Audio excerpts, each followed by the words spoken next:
The following program is an exclusive presentation of Sportsview Company, your box seat ticket to sports entertainment.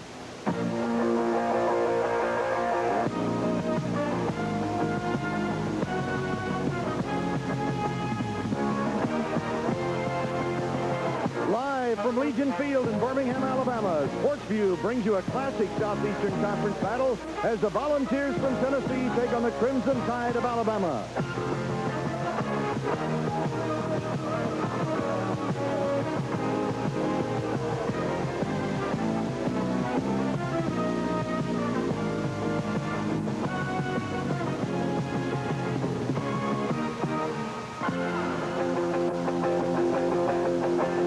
Welcome to one of the great football rivalries. Hello, everybody. I'm Merle Harmon. I'll be calling the play-by-play for you this afternoon in this game between Tennessee and Alabama.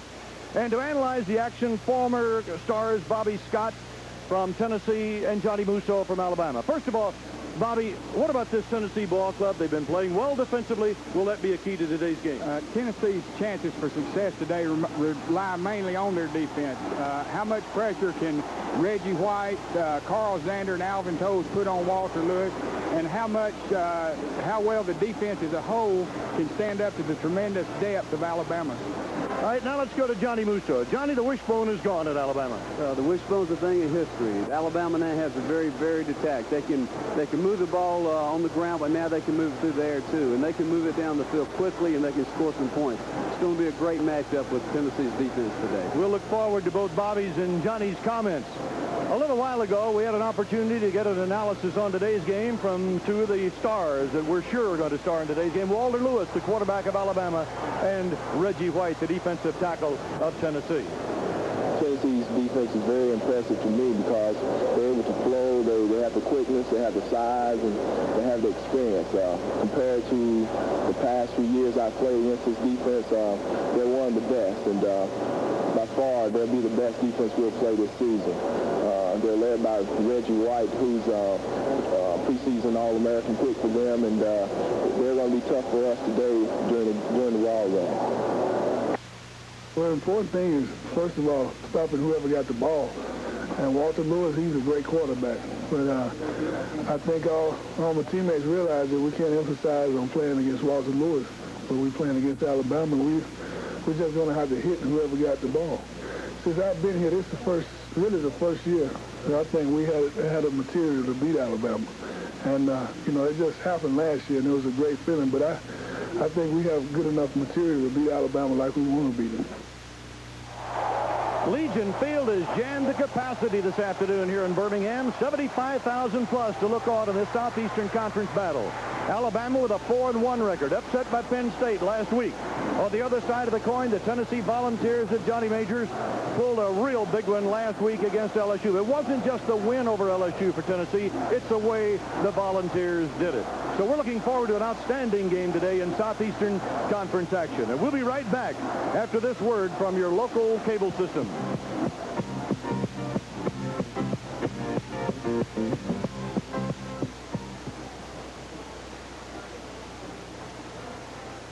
We hope you're enjoying today's Sportsview presentation and would like to hear from you. If you have a comment or a suggestion about our programming, just write us at Sportsview Company, 701 Broadway, Suite 300, Nashville, Tennessee, 37203. That's Sportsview Company, 701 Broadway, Suite 300, Nashville, Tennessee, 37203. And if you'll include a self-addressed stamped envelope, we'll send you the Sportsview schedule of upcoming events, including some of your favorite football and basketball games. We're glad you've made Sportsview your box seat ticket to sports entertainment. Both teams are coming on the field here, and the excitement, well, you talk about excitement, you talk about football rivalries. There are great ones all across the country, but there can be none greater than the one between Tennessee and Alabama. Alabama is ranked number 1, Tennessee number 2 in Southeastern Conference all-time football standings, which date back to 1933. Alabama, 232 wins, 83 losses, 19 ties. Tennessee, 174 victories, 103 losses, and 17 ties. You know, normally you pick an underdog. Bobby Scott and Johnny Musso, in a game like this, you both played in it. In fact, you both went out winners. Bobby, in your last game at Tennessee, you beat Alabama. Okay, can there be a favorite in a game like this? Well, I think anything can happen in a game like this. I think it's who is emotionally high for the ball game plays a big part in it. And evidently, as we look out here today, you can see both teams are. Johnny, do you have any trouble getting the adrenaline up for your last game against Tennessee? Not a bit. In this game, I'm telling you, the excitement's all through the stadium. I've got my adrenaline up for this one. All right, both of you, having played against each other once, I believe, but certainly having competed against the opposing man's school. Sometimes teams like to pull surprises. Are you looking for any kind of a surprise by Alabama today, Johnny? No, I think you're going to see them, they'll come out and try to establish themselves early. They've had some problems this season in the first and second quarters. They've gone in halftime either tied or behind in a few games. I think they learned at Penn State you got to play 4 quarters of football. I think they'll come out and they'll try to establish themselves early, and I think they'll be wide open. Bobby, what did the Tennessee win over LSU mean to the team going into today's game? I think it gave them some confidence that they didn't have. On the other side of the coin, from what Johnny was talking about, I think that Tennessee, they might not try any trick plays, or so to speak, but they will use more play action and draw and screen in passing situations as they did last week to try to take advantage of this Alabama defense. We're just minutes away, and the officials meeting in the middle of the field. We have Robert Elliott, the referee, P.T. Williams, the umpire, Robert Towns, the line judge, Ned Wilford, the back judge, Joe Delaney, the field judge, Ronnie Baines is the line judge. The Tennessee Volunteers, with a record of 3-2 and 1-1 in Southeastern Conference play. Tennessee opened up with a loss to Pittsburgh, then beat New Mexico, lost to Auburn, then beat the Citadel, and last week defeated LSU. Alabama, a victor over Georgia Tech in the first outing, then over Ole Miss and Vanderbilt and Memphis State, finally being upset on a very controversial play last weekend by Penn State. Tennessee will be kicking off. From our right, and to kick off, Rod Revez. From Bogota, Colombia, Joe Carter is going to go back deep for Alabama at number 46. We're ready to get it underway, and we're delighted to have you with us on Sportsview.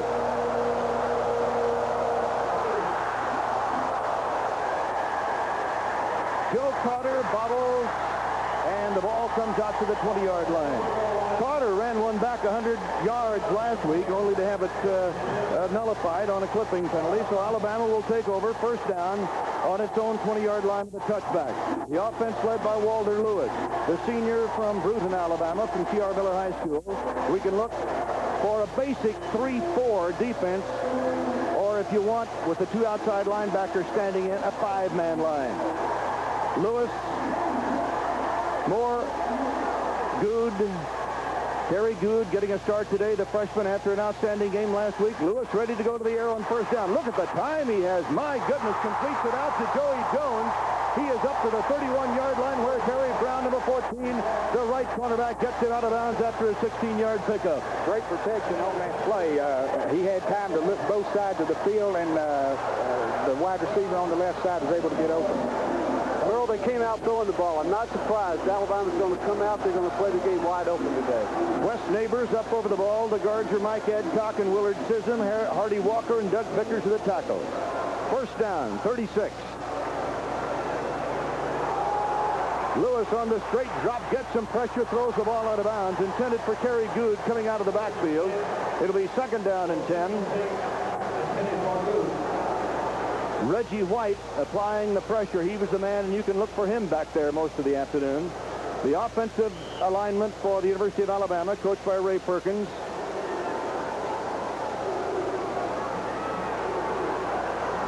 The backfield, Walter Lewis at quarterback. Lenny Patrick not in there right now. Ricky Moore is in. Kerry Good, number 35, is in. Good is in motion to the left on second down and 10. The draw. Ricky Moore to about the 41 for a gain of 5, and Dale Jones, number 54, the freshman linebacker from Cleveland, Tennessee, makes the hit. The ball on the 41-yard line. Well, you're going to have to vary the attack like Alabama's doing. You're going to have to make them think fast, and then you're going to have to slip in some running plays like that to be successful against this volunteer defense.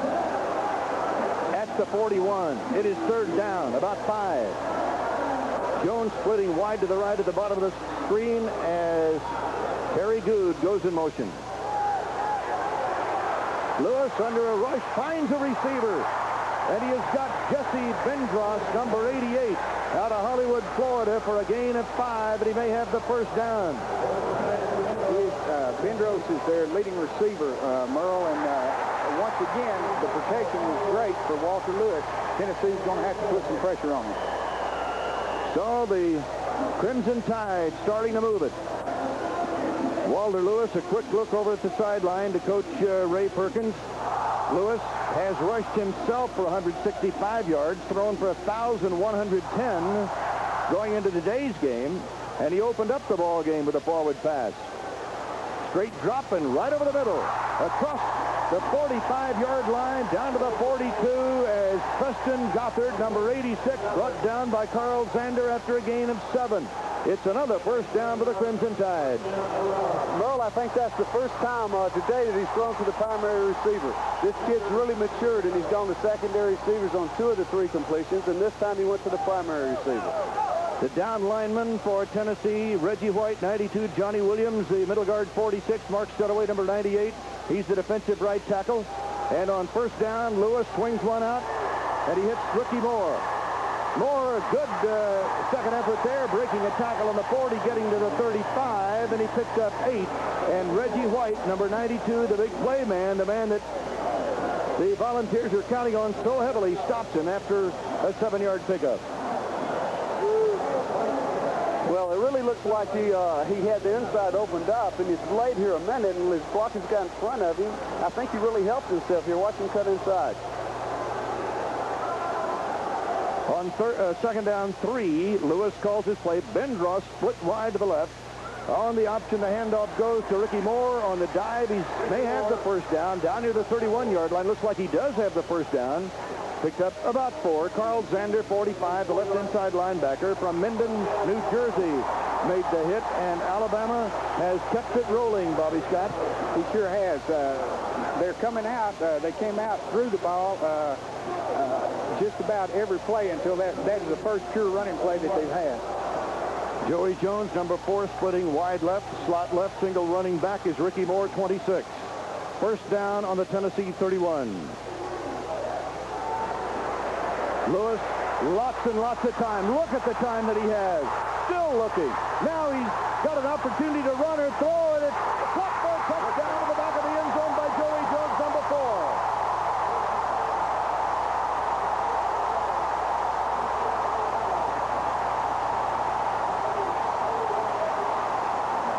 A 31-yard touchdown pass. Here it is. Walter Lewis is showing some kind of poise out there today. He just can't find anybody open. He's sitting back there, and he's just waiting for things to happen. Joey Jones kept working in this play. He just went right to the corner of the end zone, right where he should have been. So Alabama grabs the lead, and up comes the extra point try with Van Tippen, and it is right through the middle of Alabama. Jumps into the lead. So 11 minutes, 41 seconds left to play as the Crimson Tide marches 80 yards in 3 minutes and 19 seconds for a 31-yard touchdown pass, the scoring play, and Alabama is on top 7-0. Once again, the replay here shows just tremendous poise, as Johnny said a while ago. Tennessee is just not getting any pressure on the passer. He stands back there for 3-4 seconds, then moves outside, breaks containment, and finds Joey Jones in the end zone. So Alabama running against the best defense, or at least operating against the best defense in the Southeastern Conference, eats up 80 yards in a very large hurry. Now, do you suppose Alabama might have discovered something on this Tennessee defense? Evidently, they're taking advantage of the young secondary that Tennessee has, Merle. They are young. They're 2 freshmen and 2 sophomores, and evidently Coach Ray Perkins feels like his team can move the ball in the air on them. Alabama ready to kick it off. Terry Sanders. Randall Morris is back deep for Tennessee. He's the middleman. Alabama on top, 7-0 here, the early going in Birmingham, Alabama. Merle Harvard along with Bobby Scott, Johnny Musso. Welcome aboard on Sportsview for exciting conference football. Sanders kicks it away. And in the back of the end zone, Randall Morris downs the ball. It'll come out to the 20-yard line where Tennessee will get the first track now on the offense this afternoon. Tennessee will have Alan Cockrell at quarterback, the junior from Joplin, Missouri. Randall Morris, number 12. You saw him there on the potential return. He'll be the fullback. Johnny Jones replacing Chuck Coleman on the injured list today at tailback. And here come the Volunteers. Duncan, McGee, and Taylor, 3 wideouts. Cockrell going to the air and gets it completed to number 2, Lenny Taylor, and Taylor is on the way. Would you believe an 80-yard touchdown pass, and I see no flag? I'll tell you, Tennessee has used that play numerous times in the first 4 ball games. And today, it looks like they're going to use it again. They were covered momentarily when Cockrell dropped back to pass. The inside receiver kept going. He hit him in the seam, missed tackle, and Lenny Taylor was on his way. This has been the major strength of Alabama defense all year. They've given us a big play. I think we can look for an exciting ball game after the first 2 series. I'm telling you, I'm excited already. Reveille for the extra point try, and he has tied the game. It's all locked up at 7. It took Tennessee 13 seconds to tie the score. That's how long that play took on the clock. Tennessee last year had Willie Goff, who was a wide receiver for him that had great speed. Lenny Taylor's come in and Willie Goff's is playing well, and as you can see, he has great speed also. What an explosion in the beginning of this ball game. Well, Alabama, after the long march, well conceived, well organized, very methodical, with the pass on the end of 31 yards for the touchdown. Lewis having lots and lots of time to throw, too much time, as both of you have stated. Let's see if Tennessee now will be able to adjust defensively as Alabama gets ready to receive.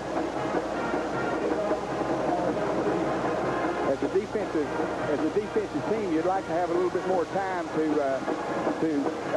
make some adjustments on the sidelines. When you score again in 13 seconds and your defense has to go back out there on the field, you don't have time to make many adjustments. Bring out the oxygen tank. Here we go. Joe Carter, number 46, is back deep for Alabama.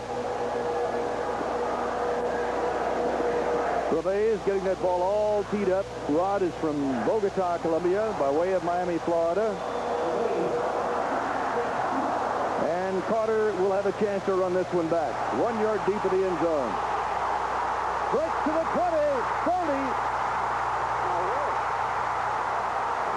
Down to the 46-yard line of Tennessee. Charles Davis caught him after a 55-yard return. Joe Carter has been a big play man. He made that 99-yard return last week and was called back, and look at he's going to be called back here.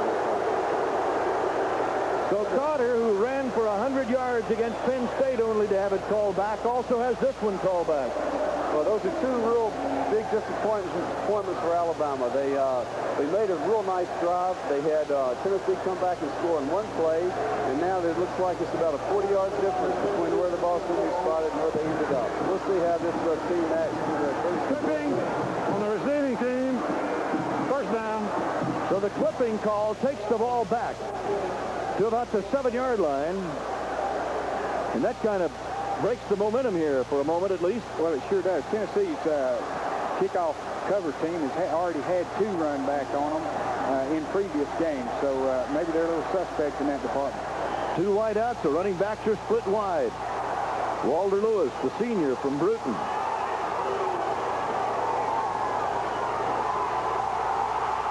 On the halfback draw, Terry Good.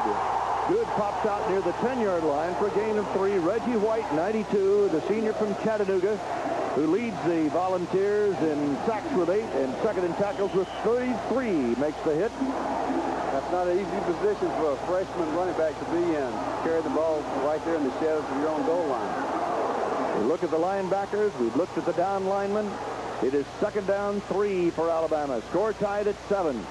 Inside handoff. Kerry Good, number 35, the freshman from Town Creek, Alabama. For 4 this time. Alvin Tolles, the outstanding right inside linebacker out of Forsyth, Georgia, makes the hit on that one. Interesting story about Alvin Tolles. He was a fullback when he was a freshman, ran quite well. Then last year he got hurt a little bit, and you tell us the rest of the story. Well, Coach Major thought they were lacking in their linebacker corps, so he made the move, Alvin Tolles, to the linebacker position, and he's played well. 3rd down 3. Lewis wants to go up top. Instead goes to the sideline to Kerry Good, number 35. The ball is dropped in Alabama. Comes up with a punting situation. Joe Coper, the strong safety, over there on the coverage, sophomore from Rural High School in Knoxville. It is 4th down and 3 for Alabama.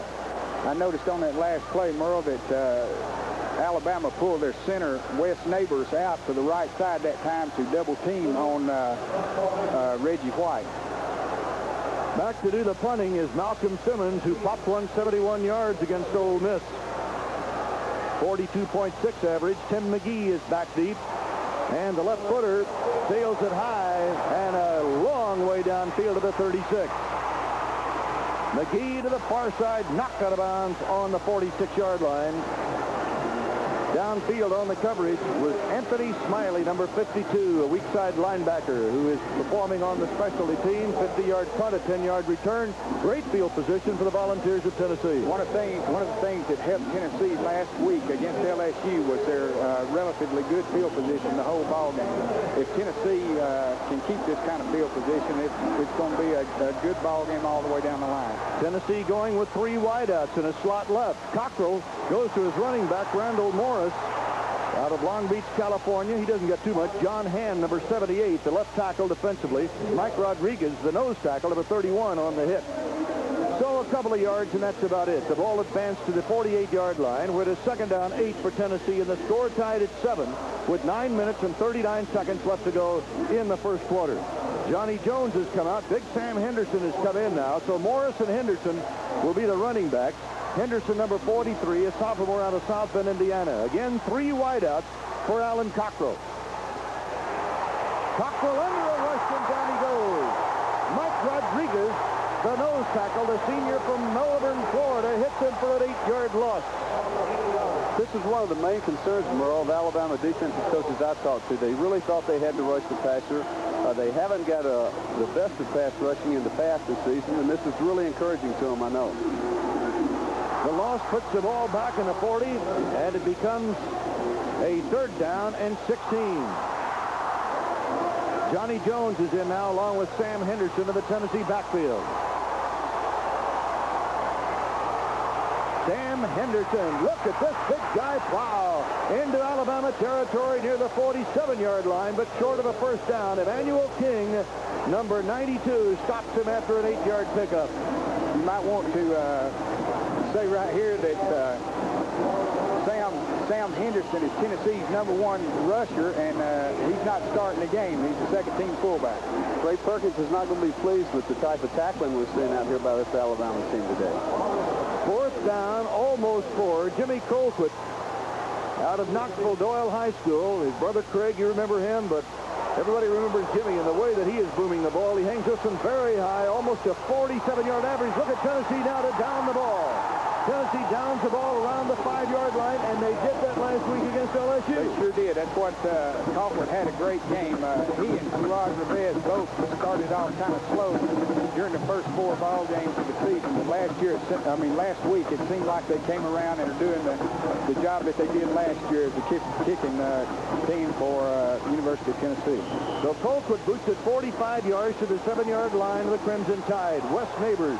Does that name ring a bell in Alabama? Absolutely. Billy Neighbors. Enough said. Here we go. Bama with the ball. And the pitch going to Kerry Good. Good quick to the outside. He needs one more block maybe, and the blocker may be out there. There it is. But Good and tripped up inside the 10. It was Joe Coper, number 42, the strong safety, who brought him down after an 86-yard run. What a wonderful run by this freshman halfback. He used his blockers well. They cut outside, and he just waits for Joey Jones to make that last block. They are really high on this kid right here, Merle. He won the starting assignment today because of what he did against Penn State, 85 yards from scrimmage. Well, officially, he got that much on that run at 85. Bama has the ball, first and goal of the Tennessee 7. Remember, they're running against the best defense in the Southeastern Conference. Joe Carter now in. This is Carter at the 6. This has been wide open football so far. Gain of 2. It is second down goal. I have never seen a pro team or two pro teams start out a game like this. In the 2 prior series, Alabama came out throwing the ball, and maybe I think Tennessee might have thought they were going to do it again, and they ran a power sweep to the left side and just made a great run. Okay, second down, goal to go. The ball at the 6-yard line. Score tied at 7. Here comes Ricky Moore, and Moore gets inside the 5 to about the 3, possibly the 2. The middle guard, Johnny Williams, from Knoxville Fulton High School, the senior 232-pounder, puts the hit to stop the ball carrier, and it's third down and goal to go. That was an inside trap, and it looked like there was an opening, but Tennessee's defense is so quick, it really closed quickly. Gordon Chandler is coming as a tight end, so Alabama will use 2 tight ends. Third down and goal. Flags are down. Walter Lewis looking. And finally puts the move on, dives to the goal line, but he didn't make it. Let's see what the flags are about. You had a back moving that was in motion. It's going to be a penalty against Alabama. Alvin Tolles made the tackle inches short. So now comes the discussion, and here's the movement. He's getting entirely too much time. I'll tell you, Tennessee has got to put some pressure on them if they're going to be successful today. I'm really impressed with Walter Lewis. He's back there. Nothing seems to happen, and he's making it go. Offside, defense, illegal motion, offense, replay, third down. He seems to really be making a lot of this happen on his own out there with his ability to run and evade tacklers. And, of course, as you mentioned, Bobby, he hasn't got a lot of pressure so far from the Tennessee defensive rushers. The play to be run over from the 3-yard line, so it is third down goal to go. Walter Lewis looking to the Alabama bench for instructions. Comes into his huddle, and Tennessee's defense will now need to show its mettle on third down and goal, and the score tied at 7 and 6 minutes and 50 seconds to go in the first quarter. 3 tight ends are now in for Alabama. Gothard, Grogan, and Chandler. And the pitch comes to Ricky Moore, and Moore is in. Marty Walker, number 73, the offensive left tackle, down there on a block. And Alabama goes back in front. Ricky Moore is a 235-pound fullback, and I'm telling you, it would be real tough when he gets his momentum turned upfield. It'd be tough to stop him under this situation. Let's have a look at this. A quick pitch, a power sweep to the left side of the fullback, and like you said, 235 pounds after he turns up the field, it's hard to stop. A wild football game. Tippin for the extra point. Pops it through at Alabama, back on top by 7. Well, gentlemen, I think we better start looking for the record books for total offense in a game between these two teams. So far, it looks that way. We've had 3 scores, and they've all come either on big plays or immediately after big plays. 6:46 to go. Only in the first quarter, in case you're wondering what in the world is going on in Birmingham. 3 touchdowns with 6 minutes, 46 seconds to play in the first period. Merle, it doesn't seem like any of these fans here have really missed the presence of the wishbone today. Oh, Johnny. Hey, Bobby, when we were talking to Johnny about what happened to the wishbone, what did you tell us last night about the wishbone? I really enjoyed playing it for 1 year because we won with the wishbone. We might not could have won with any other offense, but I think over a period of time you'd really get bored with it as a player. It limits you on the things you can do. It limits the abilities that you can show. And I think this is real entertaining, and the player gets up there and he uses all the skills he can muster. Bobby, sound like he wants to get the pads on. Go out there and give it a shot. Well, I'll tell you what, I'm the same way. This is an exciting ball game, and the way things have happened right here in the first quarter has really been exciting. All right, it'll be Terry Sanders to kick it off for Alabama. Tide leading 14-7, 6:46 to go in the first quarter. Back deep, Randall Morris. Let's see what happens on this one. Morris, 7 yards deep in the end zone, and that's the no-no run out.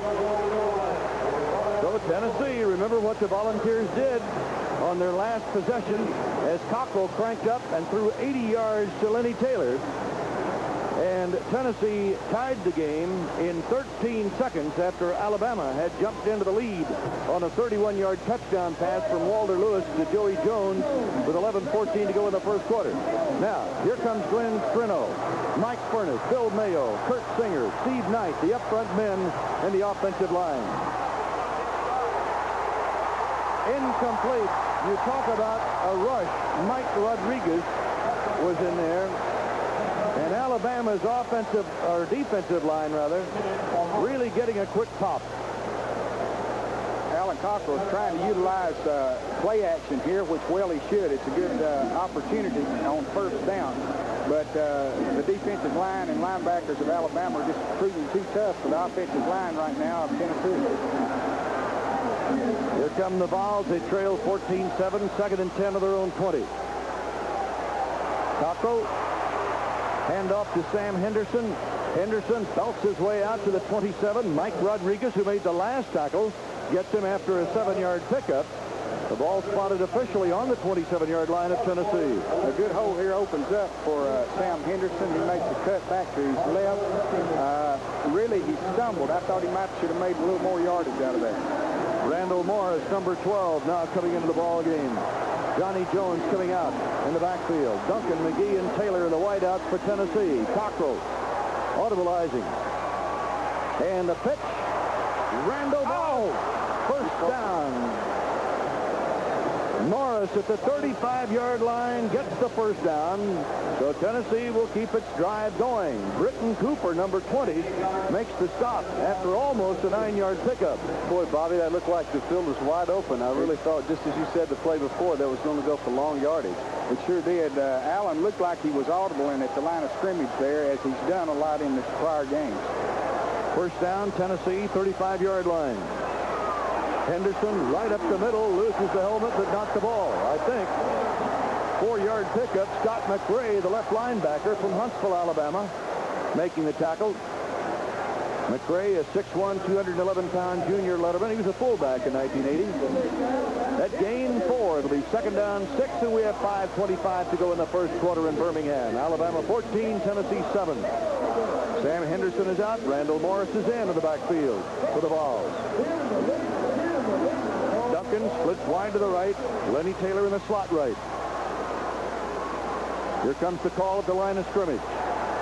Cockrell did a lot of that last week against LSU. Here comes the same play that was a gainer a moment ago, but Alabama's ready this time. Johnny Jones, the tailback, the junior from Munford, Tennessee, gets about 1. And that is all. Randy Edwards, number 96 from Marietta, Georgia. Cornelius Bennett, number 97, a freshman out of Birmingham Inslee High School. And Coach Ray Perkins says that he just may develop into the best linebacker that Alabama's ever had. It is third down coming up, 5 yards to go. Tennessee trailing 14-7, 5 minutes to play in the first quarter. Cockrell, the junior from Joplin, Missouri, fires it over the middle. It is complete on the 45-yard line of Alabama for a first down to Clyde Duncan, number 24, from Oxon Hill, Maryland. Duncan is, check that, Tim McGee, number 88. 15-yard pickup and a first down on the 45. Alan Cockrell gets time to throw the ball this time. He got good protection. There was double coverage on the right side of the field on the two receiver side, so he alertly went back to Duncan on the left side. First and 10 for Tennessee. Draw to Johnny Jones. Jones inside the 40, down near the 36-yard line. Wayne Davis, number 58, who has come in at the left inside linebacker spot, stops him after an 8-yard pickup. He's from Gordo, Alabama, a freshman. By the way, Davis was the Southeastern Area Player of the Week after the Ole Miss game. Now, man, that's doing a job. That sure is. And you get that kind of recognition. Second down, 2. They're really running the ball right at Alabama, the heart of Alabama's defense. Johnny Majors watching Henderson get the first down inside the 30 to the 29. Scott McRae, the inside linebacker from Huntsville, making the tackle. Well, it looks like they're letting Mike Rodriguez pick aside the center, and they're just blocking him either way he wants to go and running the ball right up the middle. Rodriguez is out. Kurt Jarvis, number 95, who played with Cornelius Bennett in high school, or same year rather, 2 of the top high school prospects now in as the middle guard. Well, that one goes up the middle to Henderson, and King stopped that play. Yeah, Alabama just changed defenses too. They took the man off the nose and went to an even man front, putting people over both guards. And I think they felt that Tennessee had hurt them, and they've changed defense a little bit more successful in this play. Now we're down to 3 minutes, 30 seconds left to play in the first quarter. It is 14-7 Alabama. Tennessee with a second down, 7. Jones is out. Morris is in, so it's Morris and Henderson in the backfield. Cockrell fires away over the middle, down to the 12-yard line. That pass is completed to Tim McGee, number 88, for a first down, and Stan Gay, the left quarterback from Tuskegee, makes the tackle after a 14-yard pickup. Once again, it looks like that if Alan Cockrell is getting the time to throw, he's really on target today. It's a beautiful pass to Tim McGee down the middle of the field. It is first down at the 13-yard line of Alabama. Glenn Strino out of Pittsburgh, Pennsylvania, up over the ball. John Matthews now is a tight end, number 82. He's also a tackle, and Cockrell sees something he does not like. Maybe that Alabama made a further adjustment there. He looked over. He said, "Wait a minute. We didn't have this one in our scouting report, possibly." And he calls timeout. They had Billy Pierce up on the left side. It looked like that he might have been in a position to blitz. Cockrell didn't think he had somebody to pick him up, so he got out of the play by calling a timeout. One of the things that Alabama will do, almost on every play, they're sending somebody, but they also, are fearless in using the safety blitz with Pierce or Colburn, whichever one might be in there. That's true, and if it puts Tennessee in that situation, if they can just pick up the blitzers, give Alan Cockrell time to find his receivers, he's got man coverage back there, and it could result in some big plays for Tennessee. Tennessee with 152 yards, Alabama 137 yards. Offense in the first quarter, and we still have 2 minutes and 52 seconds to play, and the way they've been scoring, each team may put another 100. Well, we talked about it being a defensive battle today, maybe. I think we could have been wrong. I think the offenses have come out wide open football and are doing a great job. Merle, has happened the last couple of plays is they've really run right at the Alabama's, right up the nose, and then that time they sucked in the linebackers to play tight, and they put the ball right over their heads. Here comes Cockrell. Cockrell the option. Cockrell the keeper. Cockrell inside the 10 is spun down to the 8-yard line by Anthony Smiley, number 52, a strong linebacker out of Penson Valley, Alabama. He picked up 4 yards. It looks like they're trying to, when they come out on the option play, they're saying, "Okay, Allen, you run with it." Look at this hit right here. Oh, goodness. Really nice, real nice tackle by the... I hate to see a quarterback get hit like that. Todd Roper, the linebacker, a piece of that action. Second down, 7. The ball inside the 10. Ball's trailed by 7. Sam Henderson right up the middle of the 5. Wayne Davis, the freshman linebacker from Gordo, Alabama, stopping the play there. It is third down at the 5-yard line, and we have an injured volunteer. So we have a timeout on the field. Is that Henderson?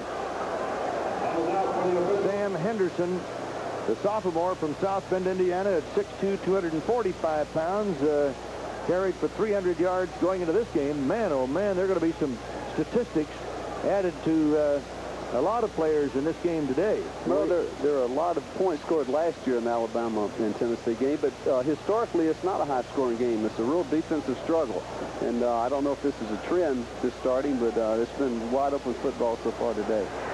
It doesn't look like Sam Henderson's hurt very badly. It would be a blow for Tennessee's offense if he was, since he is the leading rusher. In that game last year that Johnny Musso referred to, Tennessee won at 35-28 at Neyland Stadium. Had a little crowd there, 95,342 on hand. It was the first volunteer win of the Crimson Tide since 1970. I'll let you guys fight that out. I tell you, this is a real big play coming up for Alabama defense. They're right here in the shadow of their end zone, and they're going to really see. They're going to be really tested early here by the Tennessee offense. 3rd and 3 for the first down. 3rd and 5 for the touchdown. Cockrell asking for an official's timeout about something. There's some confusion on the field, definitely. I think what the referee is thinking, it was an injury timeout, and they're saying that Alan Cockrell cannot call another timeout adjacent to the timeout that was given Tennessee for the injury. But he's got one. Well, he did get one. The ruling is if Alan Cockrell had called a timeout, he could not come back and call another one. Kenneth Cooper, number 30, on the field for Tennessee. The Volunteers, under Johnny Major, this year with a record of 3-2. We talked about the narrow loss to Pittsburgh, big win over New Mexico. Then Auburn defeated Duval 37-14. They bounced back to score 45 against the Citadel, 20 last week against LSU. And, you know, it's kind of early in the season to talk about must games, gentlemen. But in the Southeastern Conference, this is a must game. Without a doubt, I think for Tennessee to have any kind of success this season, they've got to beat Alabama. So here we go. Tennessee, 3rd down 3 for the first down. 3rd down 5 for the touchdown. Cooper, Morris, and Miller in the backfield now. As they go into a power I set left, Rodriguez and Jarvis are down linemen. They got 4 men up front now for Alabama. Here's the play. Cockrell, he's got it. Touchdown. Almost an old naked reverse. A great offensive play by Cockrell. Everybody went to the right side. It looked like a sweep. He faked the ball, bootlegged and legged it around the left side. He had a receiver out on that side. I think it could have been a run-pass option. But the defender was running with the receiver, so Allen touched the ball and carried it into the end zone for a touchdown. Well, Billy Pierce had blitzed on that play, and they just had the right play called at the right time. 80 yards on that drive in 13 plays. Reves for the extra point try. 28 points in the first quarter by both teams, and it's not over yet. Score tied. 14-all, 2 minutes and 26 seconds left in the first period. I think it might be a matter now of which defense can rise up and find out what's going wrong out there on the field for them. Alan Cockrell on the replay we see here made a good run, went into the end zone untouched. Alabama's defense was really fooled on that play. I think they really sold the fact that they were sweeping the ball to the right, and although they had the receiver covered in the left side of the end zone, they had no one there to tackle Cochran when he turned the corner. Joe Carter, 46, 25. Lenny Patrick are back deep for Alabama. Rod Reves will kick it off for Tennessee. How about this for a score? Texas 24, Arkansas 3 at the beginning of the fourth quarter. Georgia Tech 13, Auburn 7 in the third quarter. Iowa leading Purdue 17-14 in the second period. North Carolina 28, North Carolina State 14 in the third quarter. Wake Forest 19, Maryland 14, third quarter. Reves. Line drives it back into the end zone and out of the end zone. It'll come out to the 20-yard line for the Crimson Tide. I think after the last punt return that Alabama ran back to the Tennessee 45-yard line, it's going to be important for Rod Reves to kick that ball in the end zone so they don't have a chance to run it back. First down for the Crimson Tide at the Tide 20. Wes Neighbors, his daddy Billy Neighbors, was a great All-American at Alabama, 1959 through 61. Up over the ball is the center. Walter Lewis backpedaling and right over the middle. Completes that pass to Preston Gothard, his tight end, and Carl Zander, 45, Alvin Toles, 44, the inside linebacker, stopped the play after a 9-yard pickup. Gothard was the fellow who caught that pass that was an apparent, going at least give Alabama a last-ditch win over Penn State last week. It was called incomplete in the end zone.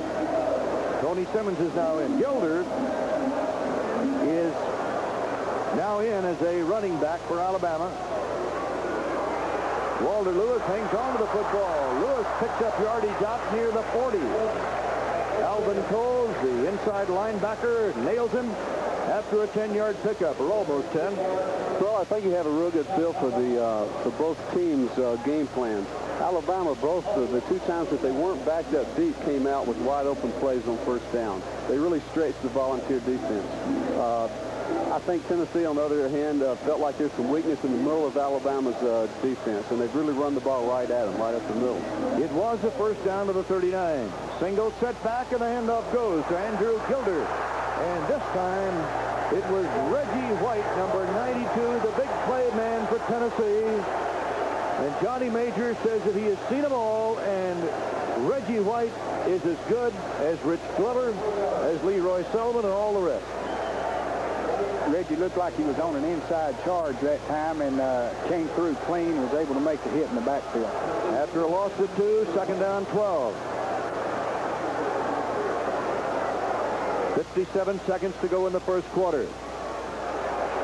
Lewis under a rush, stays in the pocket, fires it away, and the ball is dropped from the 45-yard line. Incomplete at the 45. Well, he had his man. That would have been a great reception by Joe Smith. He had a chance to catch the ball, but the ball was thrown low. It looked like that Reggie White got in and applied a little pressure to Lewis and made him throw before he was ready. Third down 12 on the Alabama 36-yard line. Carter is splitting way out wide to the right with a single setback, and the man comes in motion. Lewis again finally goes down as Reggie White is all over him. Reggie's 9th sack of the year and a loss of 8 yards. I think if Alabama feels like that they can still just drop back and pass, they've got to keep two men on Reggie White. You see the center there pulling out, looking for Reggie, but Reggie had already gotten by the offensive tackle and made the hit on Lewis. Malcolm Simmons, the senior from Montgomery, coming on to do the punting, a 42.6 average, a pre-med major out of Montgomery, Alabama, kicking it away to Tim McGee. And McGee fair catches the ball at the 39-yard line. So the Volunteers again come up with good field position. This is the first time that anybody stopped anybody almost. The field position Tennessee is getting is so much better than the field position Alabama's had so far. I know that the defense has to come on the field every time with the ball on 35 or 40 or 45-yard line. We're down to 4 seconds to play in the first period. After a 33-yard catch, Tennessee takes the ball at its own 39-yard line. 2 wideouts and a slot left. Cockrell. Screen. Alabama reads it. Morris loses yardage as Emmanuel King, number 92, who is the best pass rusher, and Wayne Davis, the left inside linebacker, come in for the kill at a 9-yard loss as we come to the end of the first quarter here in Birmingham. Emmanuel King leads the teams in tackles behind the line of scrimmage as well as also tackles in general. And he made a real fine play. He smelt that screen and was right there on top of it. And so we've reached the end of the first quarter with the score, Tennessee 14, Alabama 14. Continues on Sportsview October 29th when the Crimson Tide takes on Mississippi State. Your exclusive box seat ticket is your key to all the action right in your living room. Also on October 29th, the Tennessee Vols travel to the Meadowlands to take on Rutgers, and you'll be there with the best seat in the house because it's in your house. Both of these games are offered exclusively by Sportsview. So call your local cable system for information about the game to be seen in your area. And be sure to get your box seat ticket so you won't miss a single minute of the action. That's Alabama versus Mississippi State or UT versus Rutgers right here on Sportsview.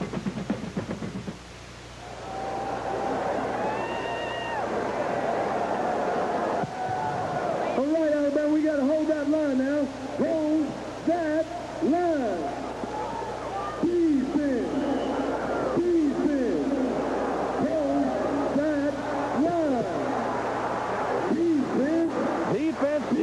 Defense being called for by Alabama. We open the second quarter on the second down play, and the call goes to Randall Morris, number 12, and Brent Soule, number 79, makes the hit after a 4-yard pickup. Now from Clearwater, Florida, at 6'5", 256 pounds. Look at this. Volunteers coming out of the huddle quickly, and they're going for it all. The pass completed down to the 40-yard line as Lenny Taylor pulls it in. They ran the quick huddle, and Taylor gets down to the 37-yard line before Stan Gay, the left cornerback, can make the tackle after a 29-yard pickup. And we talked about trick plays. I guess you could call that one. Tennessee just went back as they were going to the huddle, rushed to the line of scrimmage. Lenny Taylor didn't even go into the huddle. He stayed out on the side. Here come the Volunteers again with a slot left. Score tied 14, second quarter. Morris up the middle. Morris on his way, maybe.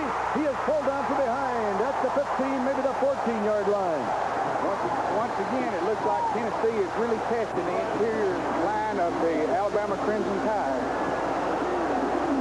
Only this tackle by Ricky Thomas from behind saved the touchdown, and Alabama now making wholesale changes defensively after that 23-yard pickup. Randall Morris slipped out of his shoe there, and if you've never tried to run on artificial turf in your sock feet, it's just about impossible. He had a real chance to go all the way there if he hadn't run out of his shoe. Ricky Thomas came a long way to make that tackle. He came all the way from the other side of the field. On the 14-yard line, Tennessee, first down, play action. Here comes the sideline pass again. This time, it is completed to Kenneth Cooper, number 30, out of the backfield. Todd Roper, number 53, making the tackle after an 8-yard pickup. Kenneth Cooper from Huntsville, Alabama. We haven't seen much of him in the Tennessee lineup all year long. Now with 14:09 to go in the first half, score tied at 14. Tennessee with the ball down on the 6-yard line. Second down, 1 for the first down, 6 for the touchdown. All right. Great hit on Kenneth Cooper by John Hand, number 78. And no gain. John Hand from Sylacauga, Alabama. The defensive line charge that time by Alabama just overwhelmed the offensive line of Tennessee, and the hit the offensive back in the backfield before it could even get to the line of scrimmage. John Hand is the biggest player on the Alabama team. He really threw his weight around on this play. Third down, 1 for the first down, 6 for the touchdown. Same offensive set.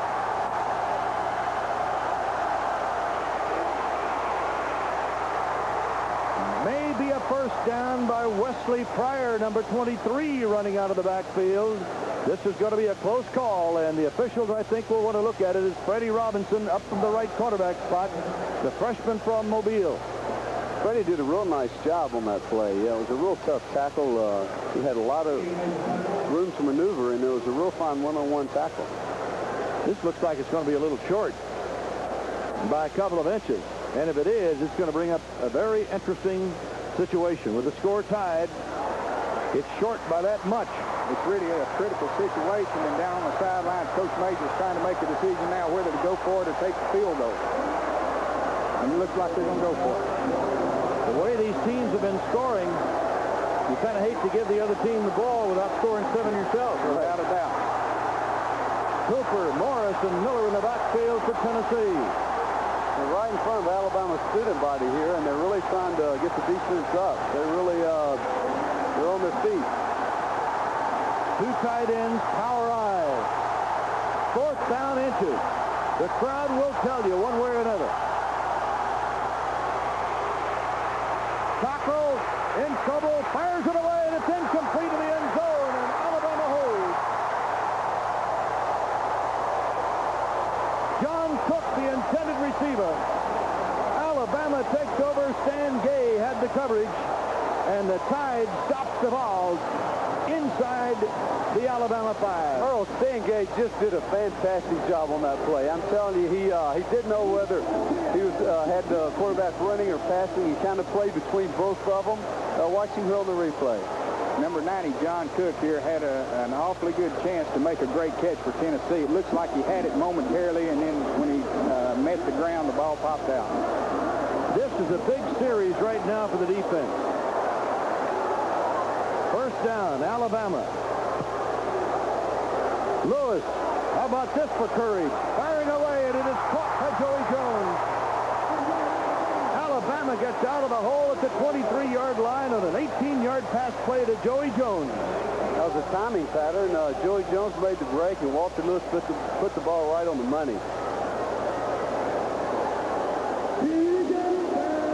Great catch by Joey Jones, the senior from Murray High School, rather, out of Mobile. He's got some real good speed. First down, Walter Lewis firing out of bounds, this time to Joey Jones. He's got enough speed, they have to respect him deep, and it looks like they're giving him that short pattern. That time their timing was a little bit off. Terry Brown is giving him a big cushion, and they should be able to complete those passes in front of him all day long if he remains giving him that cushion. Second down 10 for the Tide at the 23. Lewis goes to Ricky Moore. Moore running behind Willard System, number 72, and Wes Neighbors gets a couple, maybe a little more than that. Make it 3. It'll be third down 7. Kerry Good comes out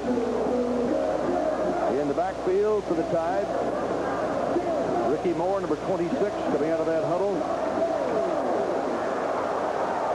Jesse Bendross comes in motion back to the near side. Walter Lewis under a rush, runs away from it. Now they start the freelance play. Lewis running for the first down, I believe. He's going to be close to it if he doesn't get it.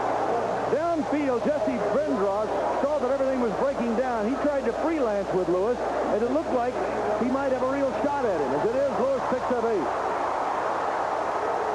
We have Joey Jones here as Lewis is scrambling around trying to free himself and get open.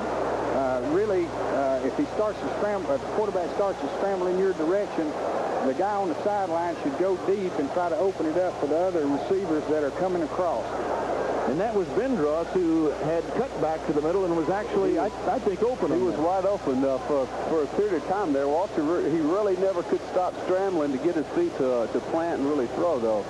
He's such a good athlete. He makes so much happen. He puts so much pressure on the defense.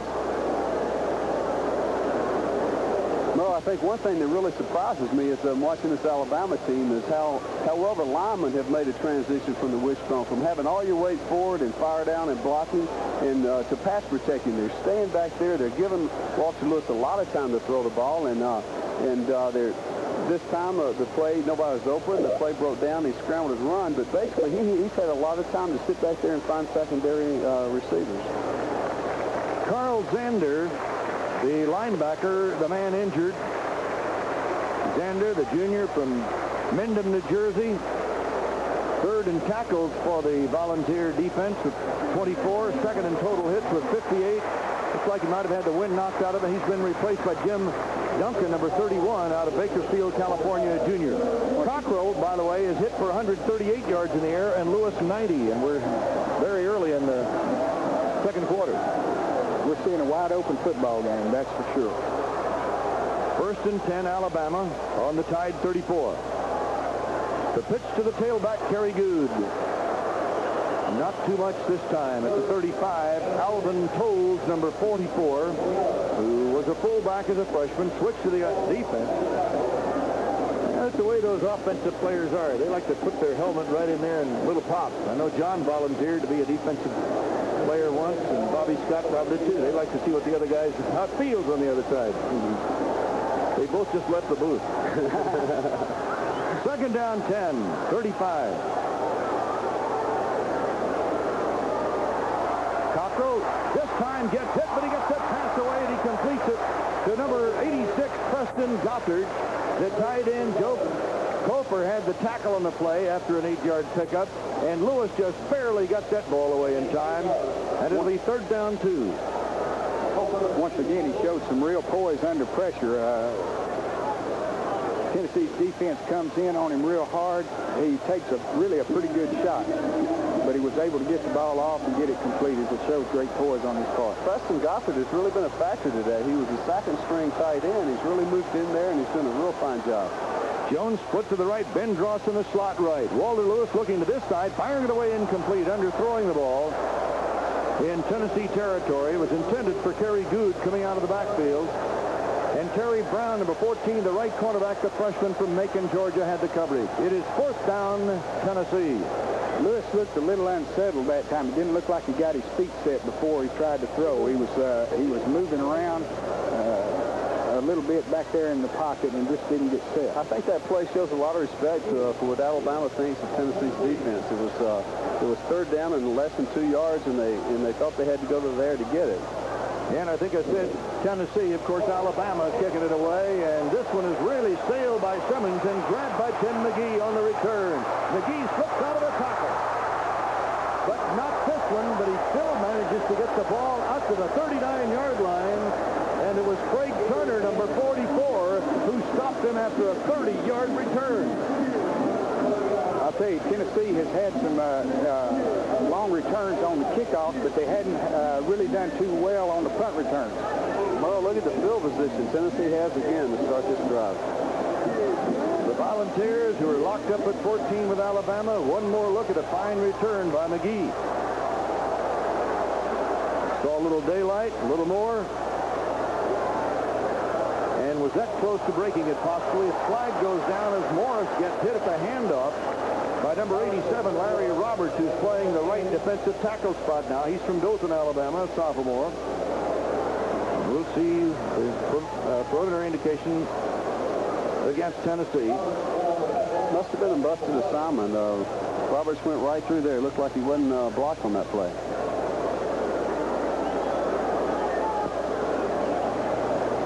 Dead ball foul. Illegal procedure. Offense. First down. First and 15 on the illegal procedure call. Clyde Duncan, 24, Tim McGee, 88, Lenny Taylor, number 2, are the wideouts for the Volunteers. Morris, the fullback. The halfback draw to Johnny Jones. Jones up the middle to the 44. Who got trapped up there? It looked like that was just a draw play from the I formation. Cockrell took the ball back to Johnny Jones. He picked his way through the middle of the Alabama line. Nice big hole for him. Second down, 5. Out come the Vols. We're 9:50 away from the end of the first half. Score tied at 14. All the scoring done in the first quarter. Well, they're really picking on the middle of Alabama's defense. That was a trap play there. Morris to the 50, gain of 6. Scott McRae, 45, the left side linebacker on the inside, making the stop. Tennessee is looking good right now on offense, but I think as the game goes along, it's how well they can play against the tremendous depth that Alabama has. Kenneth Cooper is in for Johnny Jones as the tailback for the Volunteers. First down, 10. Clock ticking away, a little less than 9.5 minutes to go now. Alan Cockrell looking and completes this pass at the 42-yard line. McGee brought down by Britton Cooper, number 20, and they get 9 on that one. Tim McGee from Cleveland, Ohio. Came out of the same high school that produced Anthony Hancock. Tennessee's done a real good job mixing their plays up. They've run the ball. They make Alabama respect the run. The linebackers inch in, and then they throw a pass out in the flats. They're really getting a good mix of play calling from the sideline, Coach Harris. Look at that passing yardage in the first half. 2nd down, 2. Jones going for the first down. Wayne Davis, number 58, the linebacker, stops him, and I don't know if they'll take a look at this one or not. It looks like they have the first down. They do. The ball at the 39-yard line of Alabama. Cornelius Bennett was in the game, and they're really high on him. He got to the ball real quick. He's a real fine-looking freshman athlete out there. Jim Miller has come out. Laren Brown, number 80, is now in as a wideout. And the handoff goes to Randall Morris, and Morris gets a first down to the 22-yard line. And Britton Cooper, number 20, the free safety, has to make the hit after a 17-yard pickup. Once again, Tennessee is just testing the center of that Alabama defensive line, and it had great success with it. Mike Rodriguez is coming back as the nose tackle as Alabama gets in a fresh front 3. Brown is out. McGee is in as a wideout for Tennessee. First down, Volunteers. Cockrell on the pitch to his tailback. And Jones gets down to about the 15, where Britton Cooper, the free safety, comes up to make the stop after a gain of 7. It'll be 2nd down, 3.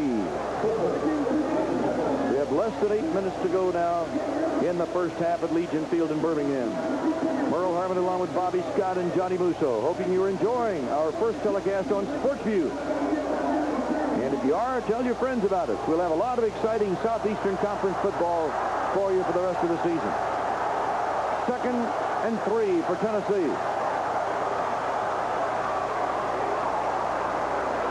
Morris stumbled and was kind of tripped up, and Emmanuel King, number 92, came in for the kill. Maybe he may have lost a yard. 3rd down, almost 4 yards to go now. Well, Tennessee's done a real good job on first down. They put Alabama in a real bind. This time it was 2nd and 3. They're averaging, I bet, 6 or 7 yards on first down, running the ball at the middle. You can really put pressure on the defense by getting that 5 and 6 yards on first down. Cockrell calling his play at the line of scrimmage. I don't know who can hear him. I'll tell you who heard him. Jim Miller did. Jim Miller gets the first down at the 10-yard line. Wayne Davis, the linebacker, the freshman from Gordo, Alabama, makes the tackle after a gain of 7. Jim Miller out of Father Ryan High School in Nashville, the freshman. He's a big one, 6'4", 215 pounds. Tennessee can get a first down without scoring. The ball just barely outside the 10. Score tied 14.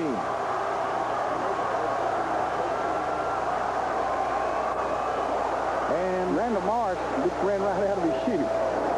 We're going to have to really tape those things on. Cornelius Bennett covering.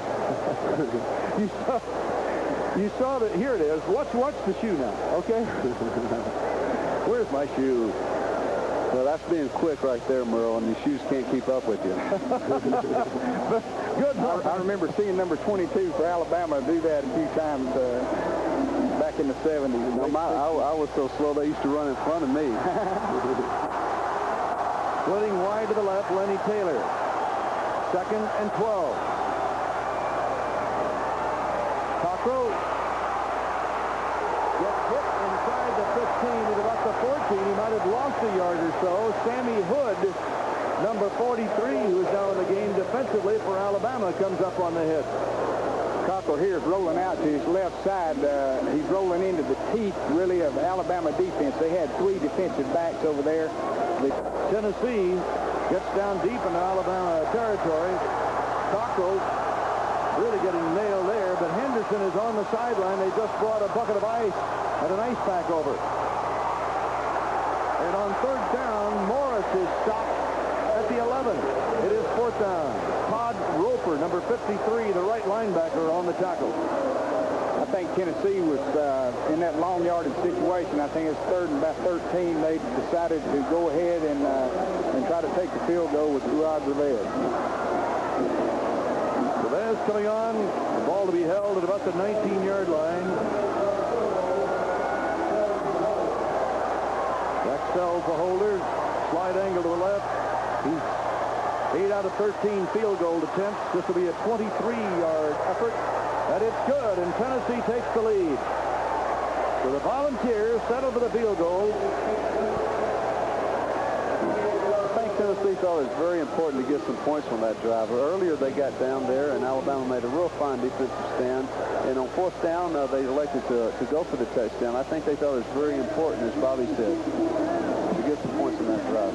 Okay, the score of 17-14, Tennessee, and we'll be back right after this.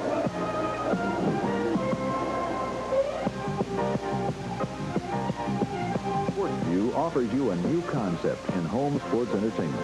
Your exclusive box seat ticket is your key to exciting football and basketball, and you pay only for the games you want to see. Send us a self-addressed stamped envelope, and we'll send you the latest schedule of upcoming events on Sportsview so you can plan ahead for the football and basketball season. Just write Sportsview, 701 Broadway, Suite 300, Nashville, Tennessee, 37203. That's Sportsview, 701 Broadway, Suite 300, Nashville, Tennessee, 37203. Remember, you'll see the games you want to see right in the comfort of your own home with Sportsview. Back at Legion Field in Birmingham, Tennessee has jumped into a 3-point lead over Alabama with 4 minutes and 42 seconds to go. And here comes Rivez in the kickoff, and this is a line drive shot coming down the middle. And this one is going to be fielded short. And look what we've got going now with Chester Bragg. Bragg's taking the ball all the way down into Tennessee territory to the 30-yard line, and I see no flags. I know Ray Perkins on the sideline is real relieved to see that there's no flags on the field. This is their second real fine return. I don't know if Rivez is trying to kick a knuckleball or what, but I think that we is better off trying to kick the ball out of the end zone. Chester Bragg's really turned up the field quick. A 63-yard return. Alabama, Walter Lewis, inside handoff. And it's Ricky Moore, brought down by Dale Jones after a gain of 4. Not the wishbones, but that was shades of the triple option again there, Earl. Say, the way this game is going, we're liable to see anything in it. That's true. That looked like the old Houston Bears. It was, yeah. Let's try something new, guys. Let's see if they can defense this. That's about the way it's been going. 2nd down, 6. Lewis completed. Gothard, the tight end, number 86, the junior from Montgomery, the walk-on, brought down by Jim Duncan, number 31, after an 11-yard pickup and a 1st down. This Gothard has played one fine football game. I bet that is his 4th pass to catch today. He's been right there in the middle, working against the linebackers and finding openings, and Lewis has hit the ball right to him every time he's been open, I think. Gothard playing for the injured Thornton Chandler, but jumping into the number 1 spot today. And this time the pitch goes to Good. And Good is down to the 5-yard line. Jim Duncan, the linebacker, makes the stop after a 9-yard pickup by Good. Somebody's hurt on the field there. There's Kerry Good. He really had a fine block. I couldn't see that. I think it was Ricky Moore opened that up for him. He gave him a lot of room, and he cut right for the goal line, took it as far as he could go, stumbled a little bit.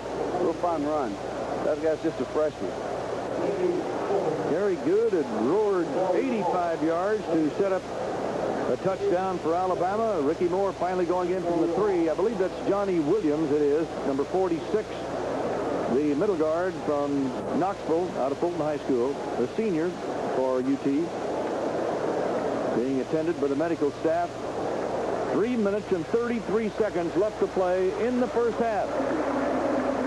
And Tennessee leading 17-14. Well, you know, he's got over 100 yards, well over 100 yards already today. Against Tennessee, it was always a lot harder than that for me. Yeah. Bobby Scott didn't believe that. I'll tell you what, we did have some fine ball games against each other back in the late 60s, early 70s, and this right here, what could be more exciting than this, though, I'll tell you. Second down, 1 for the first down. 6 yards to go for the touchdowns. Jay Grogan, 27. Preston Gothard, 86 to the tight ends now for Alabama. Walter Lewis, touchdown.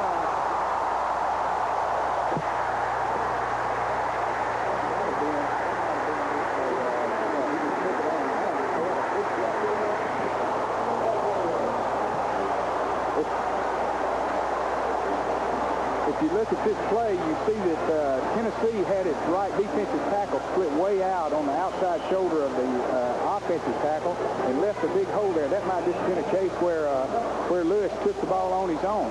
Bobby, I think you're right. I think he did that on his own. This is a wide open game. A quarterback sneak will get 7 yards. All right, the extra point is good. We've got 3:21 to go. Alabama back in front. It's 21-17. We'll be right back after this word from your local cable system.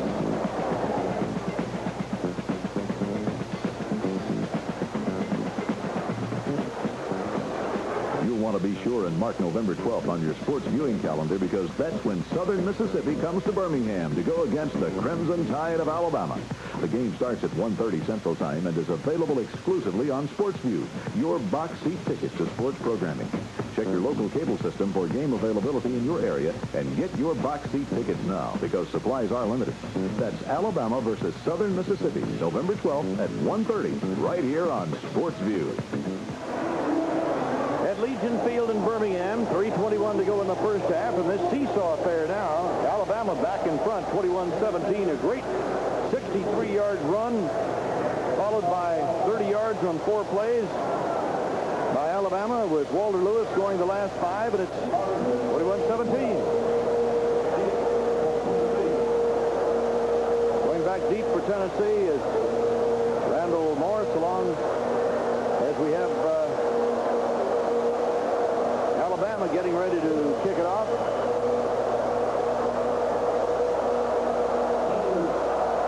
And it's kicked away by Terry Sanders. And out of bounds. That'll cost him 5. So Tennessee should get a run back on this next kick. It'll be the first one they've had in the ball game. Alabama's kicker has been able to put the ball in the end zone every time and force a touchback.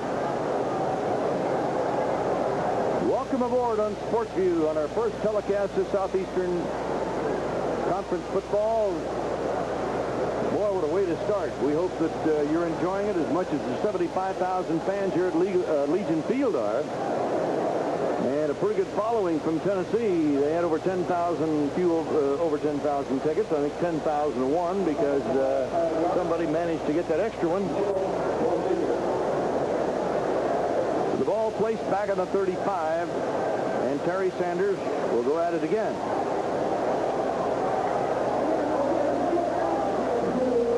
Lewis needs 16 more yards total offense to break Scott Hunter's record at Alabama. Hunter's total offensive mark, 4,785 yards, and Scott will be with us at halftime. This time we should get a run back and do from the 3-yard line.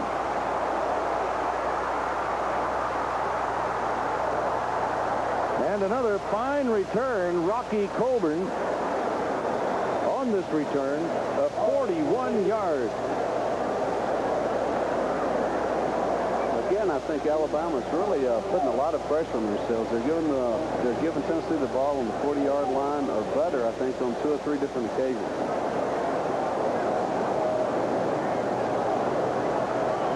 Well, there's a lot of yardage picked up, but at the end of the play, there's some pretty good hitting going on.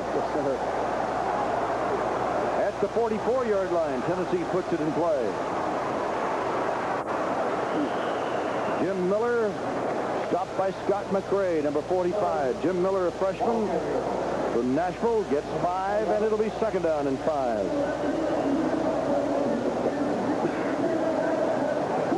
Clock showing 2:54 to go in the first half. Alabama on top, 21-17. A few minutes ago, Tennessee was leading 17-14. Second down, 6. Cockrell fires it back over the middle, incomplete. It was intended for Clyde Duncan, number 24, the split end from Oxon Hill, Maryland. Todd Roper, the linebacker, in that coverage pattern. It'll be third down now, coming up. 6 yards to go. Number 88, Tim McGee, coming in as a wideout. Randall Morris, number 12, coming back into the backfield. John Cook, the tight end, coming out. So Duncan, McGee, and Taylor will be in now with as 3 wide receivers for Tennessee on third and long.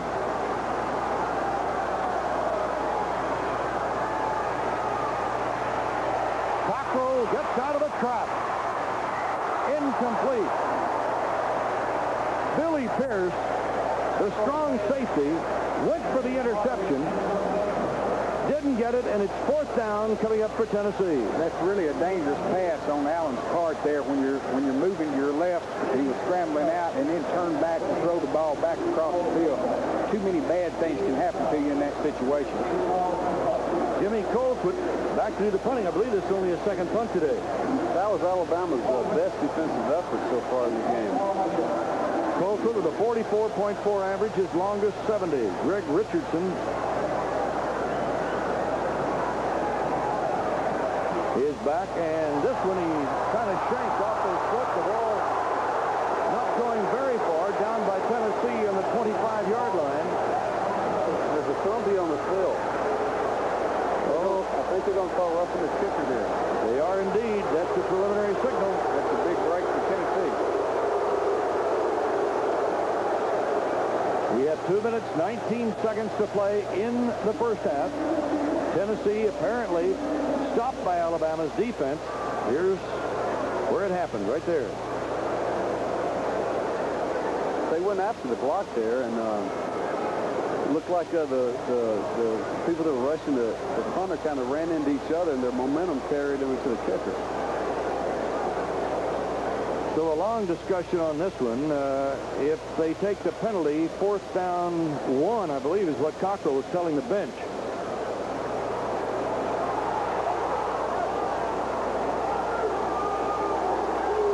Roughing the kicker is the call.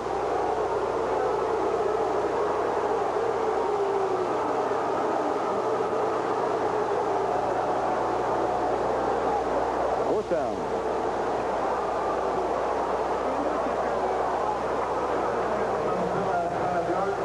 So the ball goes to the 47-yard line of Alabama.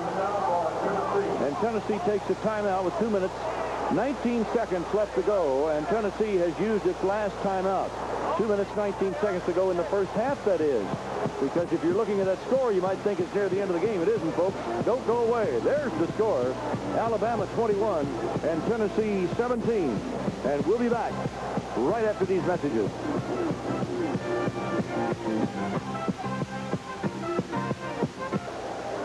On fourth down and 1, Colquitt tries it again. He hangs it way up in the air for Richardson. Greg takes the ball inside the 15 on the fair catch. If you're wondering why that was not automatic first down, incidental contact, that's a judgment call by the official. A 43-yard punt. Alabama has the ball just inside its own 15 in 2 minutes and 10 seconds left to go in the first half. And if you're wondering, do they have time to score? They got time to score 3 or 4 here in the 2 minutes and 10 seconds remaining. Alabama scored first in the game with 11:14 to go in the first quarter. And then on the next play from scrimmage, Tennessee scored on an 80-yard touchdown pass.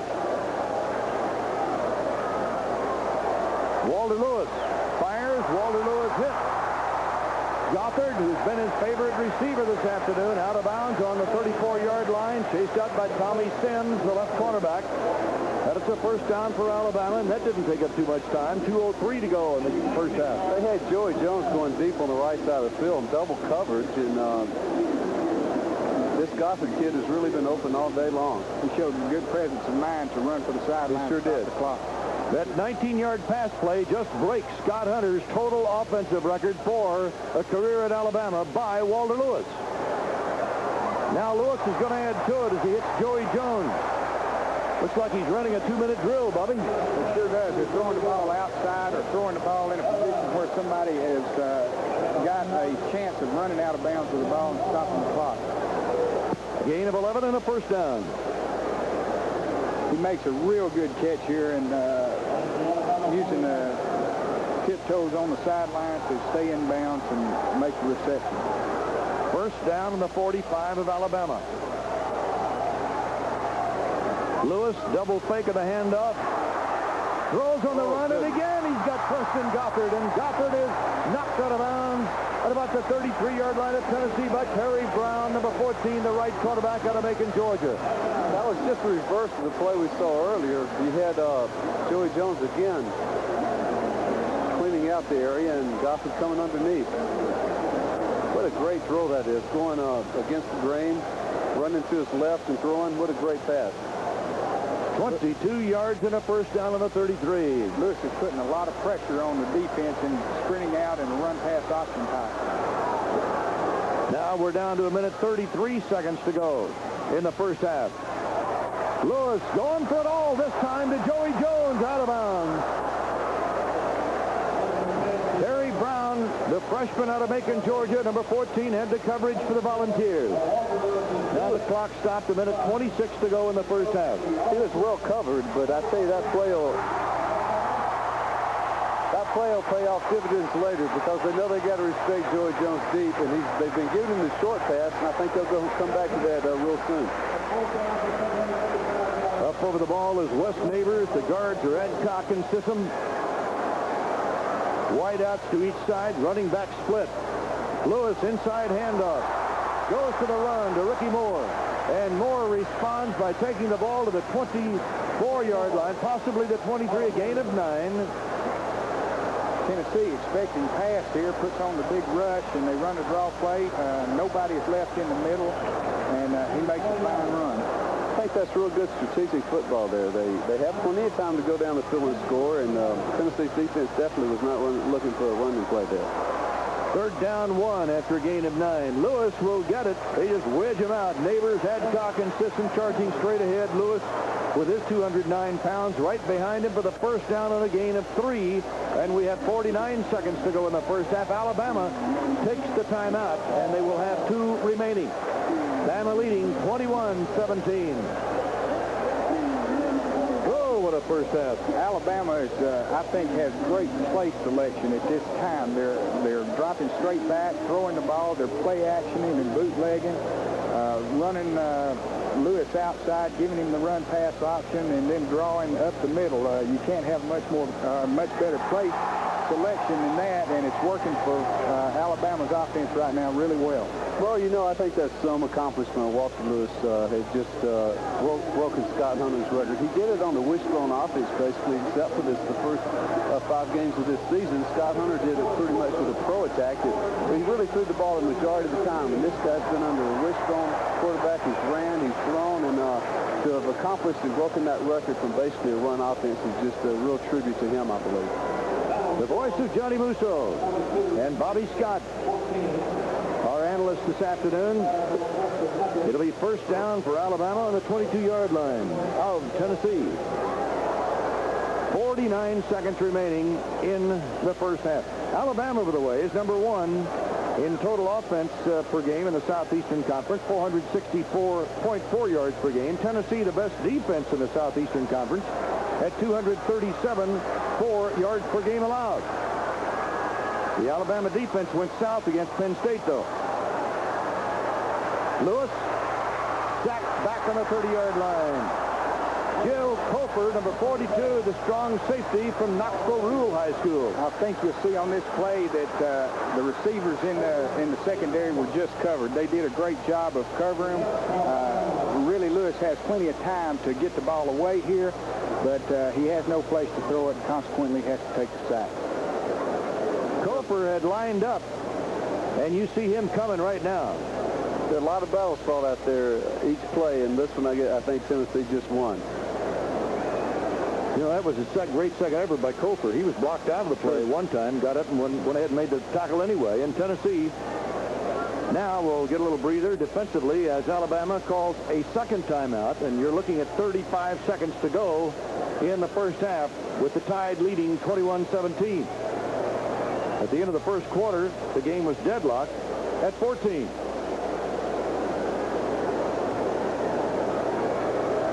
So the defensive work for the last few seconds has been outlined and brought back into the defensive huddle by Carl Zender.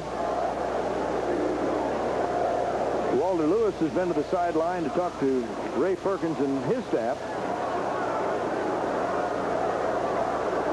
I don't know, but you might look for another rollout with a run-pass type option for Lewis. They've had great success with it this series. Second down, 18 after the loss.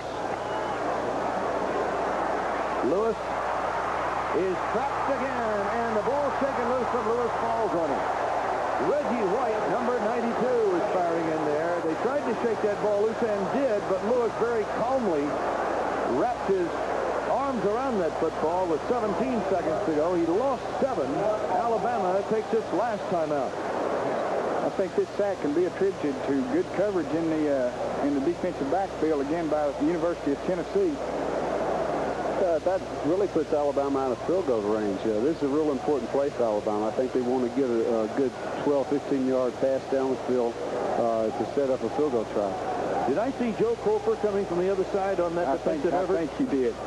Cofer and Reggie White. You see White because White is everywhere. Cofer has made 2 big defensive plays then in this last series. Well, I think they've gone to the safety blitz to try to put more pressure on Lewis to make him throw the ball when he doesn't want to. I think he is really showing good presence of mind. He doesn't want to throw an interception down here when they have a chance to put 3 more points on the board at least. Cofer had lined up on the right side for 1 sack and then moved to the other side for that last play. Here is third down, 24 coming up for Alabama. We have 16 seconds remaining in the first half. No timeouts left for either team. Walter Lewis. Lewis right over the middle. It is complete. And again, he hit Preston Goffard is tied in for a first down inside the 10. The ball down at the 8, and Carl Zander makes the tackle. They've got the field goal team on the field.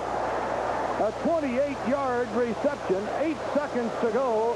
The field goal unit is on. Van Tiffin out of Red Bay, Alabama, will kick it from the 15. It is good.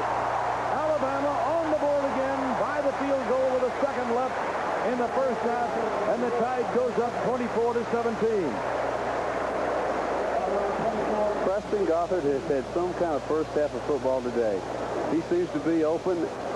He's all over the field. He's open, and Walter Lewis has got radar for him, I think. Well, 1 second to go, and don't go away. Somebody might score. That's the way it's been in the first half. I think we've really seen an exciting first half of football.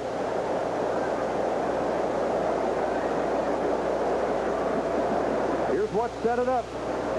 Walter Lewis is going right there. I think Goffard must have been his primary receiver. He seemed to look at him all the way. He just found the opening right in the middle, and he almost took it in. He had one guy to beat there. He just couldn't get his momentum going to carry in the end zone, though. It looked like they had a play-action fake right behind where Goffard was lined up, and when the linebacker let him go to take the fake to the back, he was able to slip in behind the linebacker and make the reception. So 1 second remains as Alabama will kick it off. Tide scoring on a 78-yard drive, 25-yard field goal by Van Tiffin, who now has kicked 10 out of 13 for the year. He leads the Southeastern Conference in scoring. Wesley Pryor, number 23, is back deep for Tennessee. Harry Sanders kicks it away. Wesley Pryor has no choice but to run it out. No time left. Pryor is down at the 25-yard line. And the first snap comes to an end. Cornelius Bennett made the tackle for Alabama. And a wild, wild first half, possibly one of the wildest first halves these two teams have ever played. And Alabama walks off at halftime with a 24 to 17 lead. And we'll return with our halftime activities.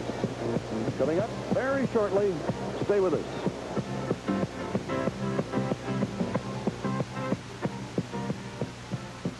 We're getting Mississippi on November 12th, and November 19th finds the Volunteers from Tennessee visiting the Kentucky Wildcats in an afternoon game from Lexington. Remember, this is only a sampling of the games coming up on Sportsview. Check your local cable system for the games to be carried in your area, and watch your local newspapers each week for the game you want to see. And be sure to watch soon for exciting information about Sportsview's exclusive schedule of some of the finest college basketball in the country. All coming soon on Sportsview, your box seat ticket to sports entertainment.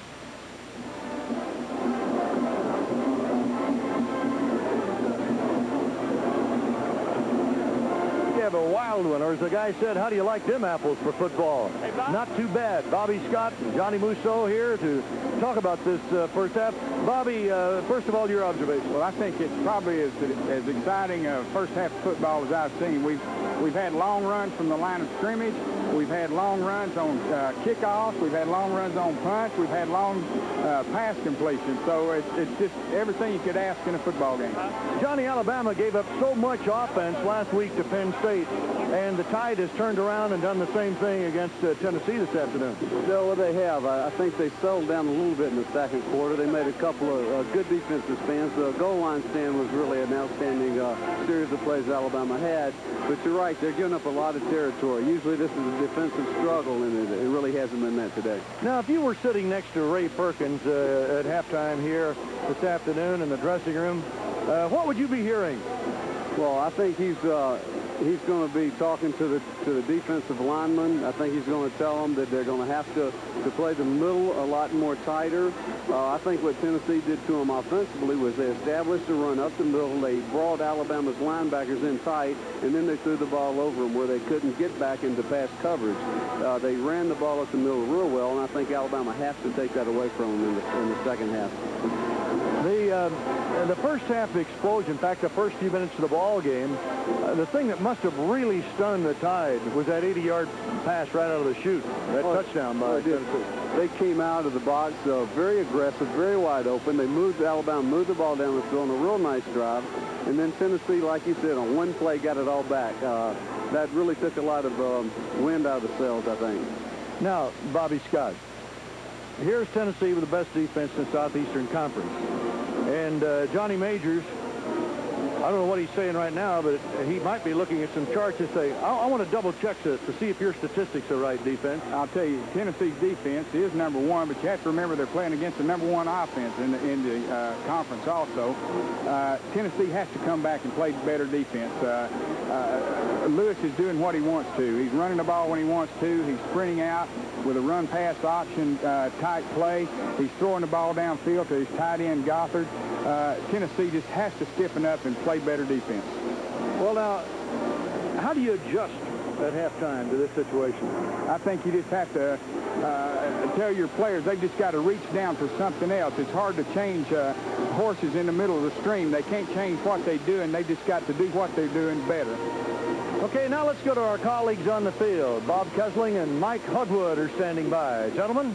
Thank you, Merle, and I'll tell you, the action I know looked great up in the press box, but boy, is it exciting down here on the field. What a first half, Bob, and a typical Alabama-Tennessee get-together, a lot of color, and a great football game. Well, you know, Tennessee, of course, is so much improved defensively that kind of surprised that Alabama's been able to move the football so much. But Bama's had that great offense, and Walter Lewis, of course, has looked very, very well. But the big plays, I think, are the keys. You know, back up through the series of the Tennessee-Alabama games, defense and kicking have been the keys, and so far, though, we haven't seen those today. How about the pro-set offense that Ray Perkins has put in here at Alabama? Well, you got to be impressed with that, but I think also you got to be impressed with Reggie White, the improvements he has made from a technique standpoint. He's now chasing the football, and he's really helped the Tennessee defense. And, you know, the second half, I think that's going to be the key if Tennessee can keep the defensive pressure on Lewis. It has indeed been a great show, and Alabama's offense, right now number one in the Southeastern Conference, pretty remarkable when you consider that this is the first year that they have run the pro set. They've been a wishbone team for a long time, and the reason they're running a pro set is there's a new coach and a new era here at Alabama. Of course, Ray Perkins has replaced the legend Paul Bear Bryant, and so far Ray Perkins all season doing his television shows each week, and He's the kind of guy that, no matter what field he went into, I feel he'd be a success, and I have no doubt that the Alabama winning tradition is going to continue. As a matter of fact, he reminds me a lot of Johnny Majors, a class guy on and off the field, but yet he's got what it takes inside to win. Yeah, I think discipline are two things that Majors and Coach Ray Perkins have. Johnny Majors, of course, took over the Tennessee program in 1977. Sometimes they measure the success of a Tennessee coach on how he does against Alabama. Well, Majors has only beaten Alabama one time, but that one time was last year. And Coach Majors thinks that last year did a lot for his Tennessee program, and also last week's win against LSU. Majors is concerned about the future of the Tennessee football team, but as he says, he thinks there's light at the end of the tunnel. He thinks the Tennessee team and the program is on the way up. Now for practice. You both around, you had your hands right around his Adam's apple, right? I'm not interested in that now. You hit from a low leverage point, hit up through those numbers. The road for Johnny Majors bringing the Tennessee program back to national respectability has been a lot longer and a lot tougher than he'd expected when he took the job back in 1977. His first year, his team went 4-7, the most losses ever by a Tennessee team. Since then, it's been a slow turn upwards, though. There have been some setbacks along the way, like a 44-0 loss to Georgia and a 43-7 loss to Southern California. But there have also been some big wins, like last year's victory over Alabama and a 1979 win against Notre Dame. Through it all, Majors has kept fighting, and the thousands of Tennessee faithful have continued to jam Neyland Stadium, being very patient. I won't be satisfied until we have the things that Nebraska has and some other people who've been winning, because we have a great tradition. And I want to see that read up because it's very significant to me, because it means a lot to me personally and professionally. Also means a lot to me because I'm a Tennessee volunteer. Majors has said that his hard work is finally starting to show some dividends. He has seen improvement this year. Despite early losses to Pittsburgh and Auburn, Majors stays optimistic. Last week's win over LSU 20-6 may have proved that Majors and his volunteers have finally arrived after more than a decade of struggling. He's more, I guess what you call, he's more intense now. And he believes in us. And, all the guys have just seen a big difference, and he's just fun to be around now because we realize that if we go out and practice with him, we can keep him off our back. And that's something that we've been doing. We've really been having fun with him. I can see daylight, and I feel better about our program, and I feel like there will be brighter days ahead. And I'm most excited and most encouraged, and I plan to be here many years to come. And again, we're at halftime here at Legion Field in Birmingham. The score, Alabama 24, Tennessee 17. I'm standing with the former Alabama quarterback, Scott Hunter, who wears a smile on his face today despite the fact that Walter Lewis in the first half just broke your total offense record. Well, it had to be done. I'm glad it's Walter Lewis. Your impressions of Walter Lewis as a quarterback, of course, as Johnny Musso pointed out in the booth, he spent most of his time running the wishbone attacks, and you spent most of your years in the pro set. So it's really quite an accomplishment for Walter. Well, the big thing that Walter had to do coming out of the wishbone was to make the mental switch over to the passing game. That's what I've been most impressed about with Walter. He made the mental switch over. He always had the physical talents, but he's made it mentally. Okay, and here is Bob Kessler. We're glad to have with us the athletics director of the University of Tennessee, Bob Woodruff. Coach Woodruff, today's pay-per-view cable telecast of this Tennessee-Alabama game is kind of an experiment, but I know it's something that you're excited about. Yes, this game is first of 5 games that we're going to try to put on pay-per-view. This is an experiment. We don't know whether we'd have 1,000 homes or 10,000 homes or 100,000 homes. But in the games that are sold out in Knoxville or where our opponents are over the 400-mile limit, we will have pay-per-view. I know that everyone that's getting this game is enjoying this one. I've never seen such a wide-open football game in all my life. In fact, both offenses are worn out. Coach, also something exciting about the University of Tennessee is the fact that a new basketball arena is just about ready to be, the construction on it is just about ready to get started. Tell us about that and give us an update on it. Yes, the contract has been let. We expect to break ground shortly after the Georgia Tech game next week, and the 25,000-seat arena will be built on campus, and we certainly hope to have it ready for the opening basketball game in 1985, December 1985. Coach Woodruff, thanks a lot for the visit and this exciting game in it. This is a great ball game and a great rivalry. Coach Bob Woodruff, the athletics director at the University of Tennessee. Mike's second half about ready to start. I'm ready for another shootout. How about you, Bob? Okay, let's send it back upstairs down to Merle Harmon. Okay, Bob and Mike, thank you very much. Nice going down there, guys. 24-17, the halftime score. Alabama on top, and here's a gentleman who is all smiles, and I'll tell you why. He's Pat Thompson, the president of Sportsview. This is our inaugural, Pat, and what a way to start. I could not believe what happened in the first few minutes of the ball game. Oh, I'm breathless with it. It's just one of the most exciting ball games I've ever attended, let alone be televising it, but it really is just a super outstanding ball game, and I hope that it's the kind of games that we'll be bringing to all of our fans out there who are purchasing tickets through Sportsview. All right, let's talk about Sportsview. What's it all about? Sportsview is a concept whereby we go out and televise games and provide them to the fans who want to see them. Primarily designed to bring away games back into the home market, but also where in cases like today, where the stadium is filled up, you can't get a ticket to it, and we go out, we televise and make the game available to the fans. Let's just rattle off a couple of games that'll be coming up. Well, we have Florida, Georgia on November the 5th. We have Alabama, LSU, November 5th. That's a big doubleheader day for us. We have quite a few doubleheaders in November. We also, next week, of course, we'll be televising the Tennessee Tech, Georgia Tech game, followed by Tennessee Rutgers. Then we'll be doing, on October 29th, from Tuscaloosa, we'll be doing the Alabama-Mississippi State game. We're working with all of the schools in the Southeastern Conference. Plus, we're looking to do some hockey with the National Hockey League this winter, a little later on. And the Southeastern Conference doesn't end with football. How about basketball? Well, we'll be doing basketball with the likes of Tennessee, Alabama, Georgia, Florida, and even Kentucky. Oh, very ambitious schedule, Pat, and congratulations to you on a new venture that really has everybody excited. We're delighted to be a part of it. Well, we're very excited about it, and we want to thank also the cable systems that worked with us, that had faith in this concept and wanted to provide it to their fans. We also want to thank you, the fans, for buying tickets today, and we look forward to providing you many more games similar to what we have today. Okay, Pat, nice going. Pat Thompson, the president of Sportsview, will return to Legion Field in Birmingham right after this.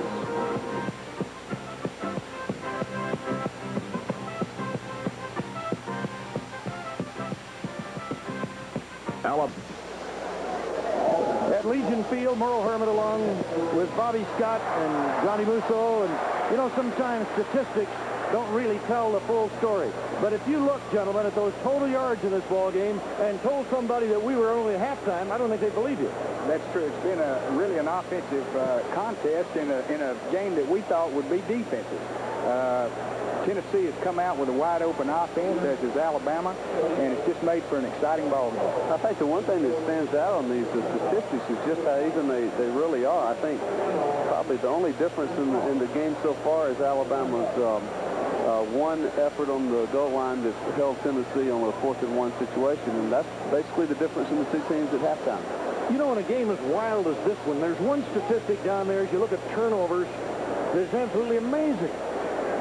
None. Well, it really is, and I just think it shows what kind of precision both offensive teams have played with today. I felt like early before the ball game that Tennessee had to play without any turnovers to be in this contest, and so far it's turned out. Do either of you feel that either one of these teams can keep this kind of offensive momentum going for a whole ball game?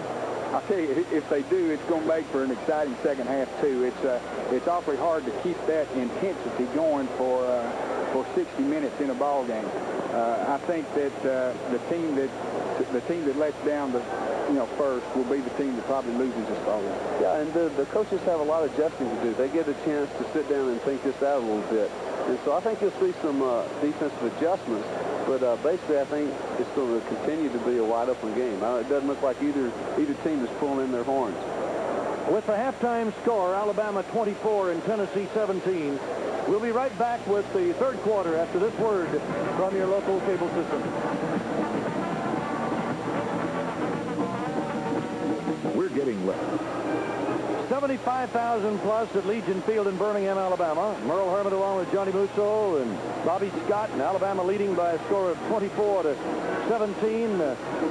Alabama got the scoring underway way back in the first quarter on a 31-yard touchdown pass from Walter Lewis to Joey Jones. And then guess what happened? The next kickoff grounded in the end zone, touched back to the 20. And on the first play that Tennessee used, it was an 80-yard touchdown and run from Alan Cockrell to Lenny Taylor, and it took 13 seconds for Tennessee to tie the score, and things have been going just as wild ever since. That's true, and we just handed a message from the Tennessee locker room, Merle, that the Tennessee coaches don't think that Henderson will be back into the Tennessee lineup in the second half, and if he's not in the game, it surely could hurt Tennessee. It might hurt them, particularly up the middle, where they really need all of that strength of his in the short yardage situation. Right, and they had Tennessee had great success running against Alabama in the first half in the middle, so if Henderson's not able to play, it could hurt Tennessee's offensive attack. By the way, statistically, the leading rusher for Alabama, Good had 102 yards on 5 carries. Of course, the big 86-yarder was what shot his yardage up so quickly.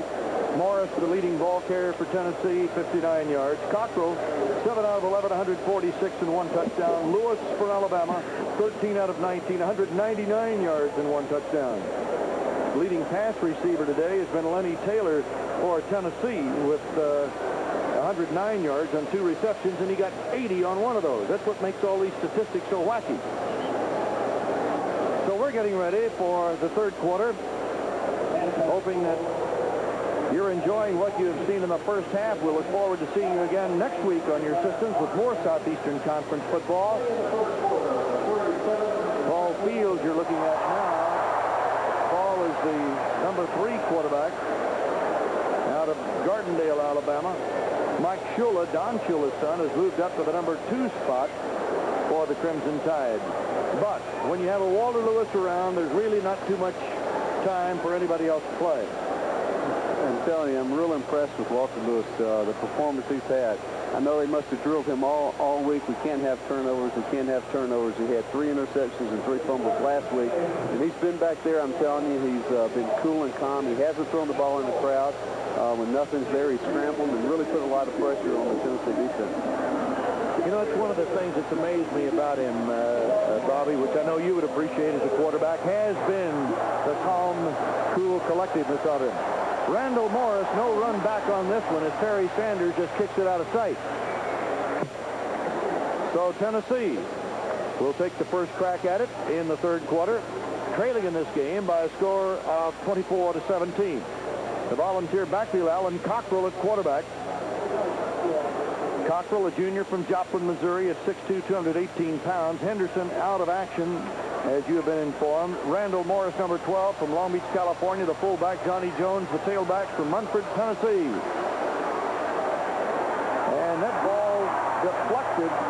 Might have been John Hand who got a hand on it to make a play on words. He is 6'7", 280 pounds, number 78, as Cockrell attempting to get that pass away. And here comes Mr. Hand. It looks like Randall Morris was coming in there trying to cut him and was not able to. He didn't get there to him in time, and Hand was able to get his hands up in the air and knock the ball away. Sorry, I got into that, Bobby.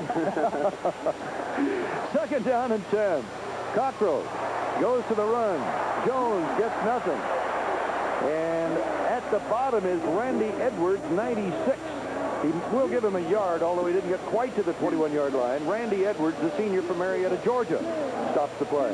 I think they made some defensive adjustments in the middle of Alabama's defensive line in the first half. John Matthews is put on number 82 and comes in as a tight end.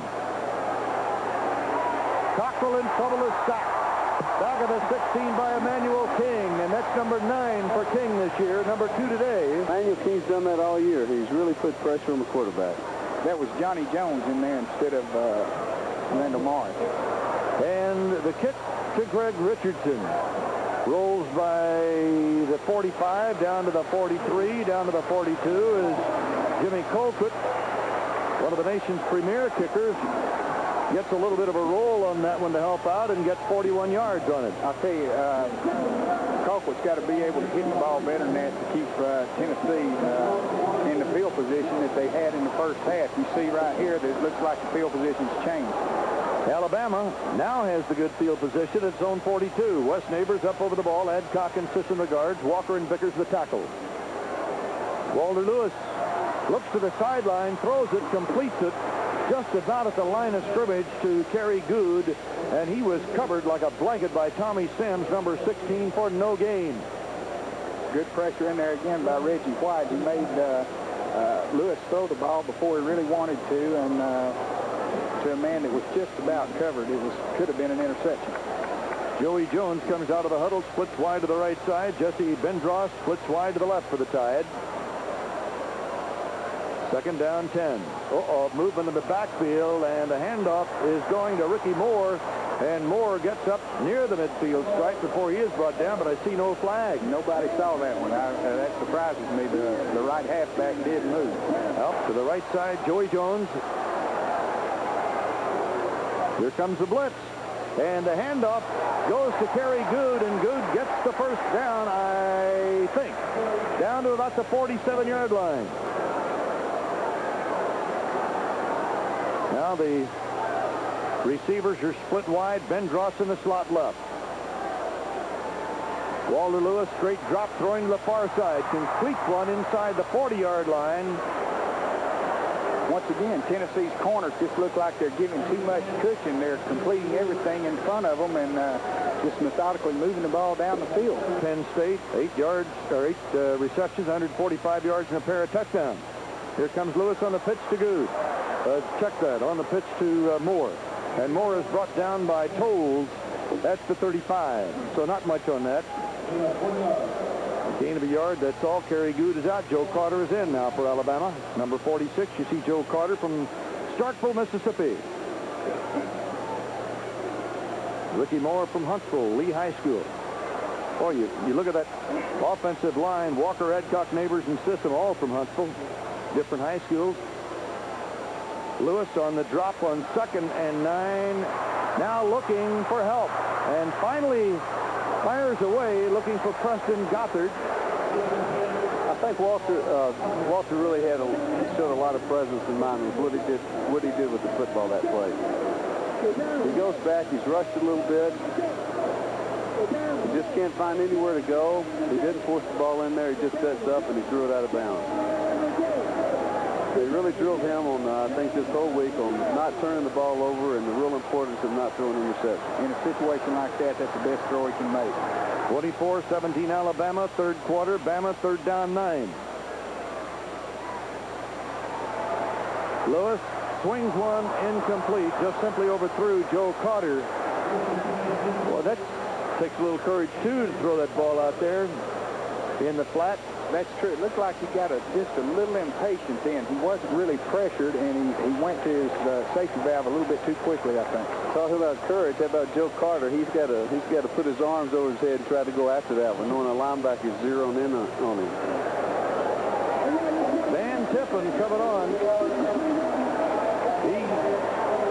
Tippen is going to kick one from the 43-yard line. He kicked one 51 yards against Memphis State. This will be a 50. He's going to be way short on this one and off to the right side. He had broken Bucky Berry's record, set 50 yards, but he misses on this one. And so Tennessee has stopped Alabama. And maybe these two teams decided, hey, we played offense in the first half, let's play defense in the second half. That's true. They come out in both series for both defensive teams. They came out and stopped the offenses that just had a field day in the first half. So Alabama will give up the ball on the previous line of scrimmage on a field goal attempt, which is the 36 of Tennessee. Randall Morris, number 12. Johnny Jones, number 33 of the I-back. Cockrell calling his play on the line.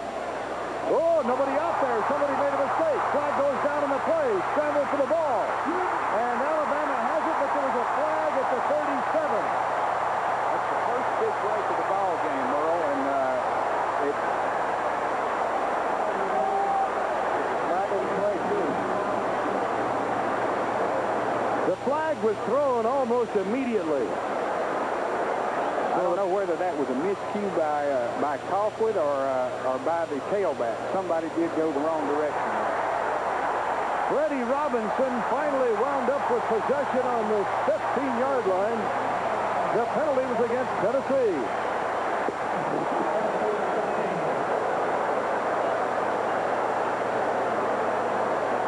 Alabama leading 24-17. We're in the third quarter at Legion Field.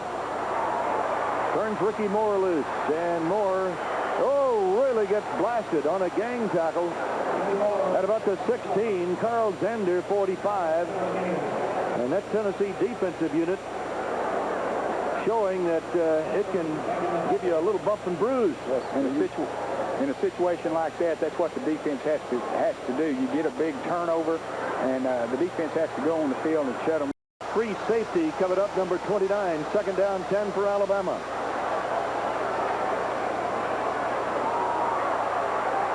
Good up the middle, inside the 10 to the 9. Alvin Toles, 44, the inside linebacker, brings him down after a 6-yard pickup. 10 minutes, 17 seconds to go in the third quarter. Terry is not a real big person. He weighs about 170 pounds, 6 foot tall, but he is really doing some tough running in there today. That's real tough yardage. He's proved to me today he can break the long run, but he can get that tough yardage inside too. Gary Good, who had 85 against Penn State, got the starting call today, gets 7 on that one. Third down coming up, 3 yards to go for Tennessee for the first down.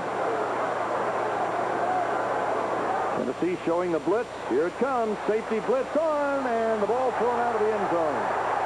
Good coverage by Sims on the intended receiver, Kerry Good.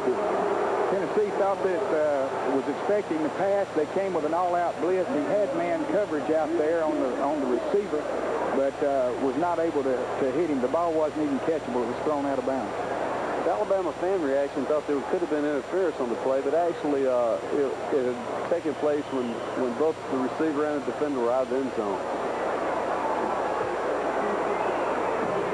So a moment ago, Van Tippen missed a long shot. Now he's got a chip shot from the 16, right hash mark.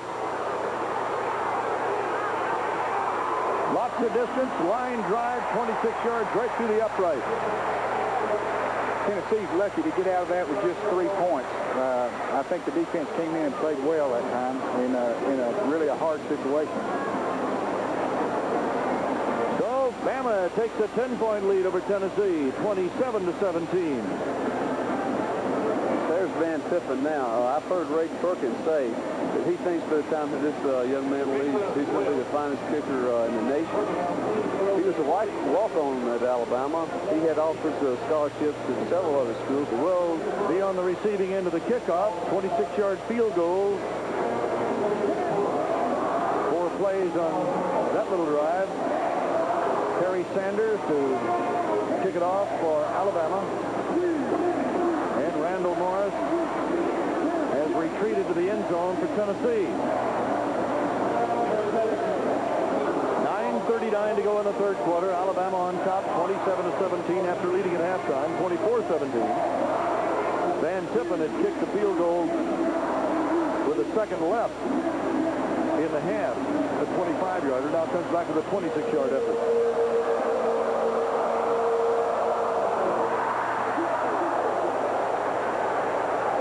That ball fielded and downed in the end zone for the touchback. Randall Morris downs it. It'll be Tennessee's ball at the Tennessee 20. From Tennessee's perspective there, I thought that was very important that the defense held and didn't allow the touchdown. They did get a field goal, but I thought that was after the turnover and been put with their backs to the wall. That was a pretty impressive thing for Tennessee. I think that was very important. Later in the game, we'll see if that extra 4 points makes a difference. Tennessee with Alan Cockrell, Randall Morris, Johnny Jones in the eye. In the flat.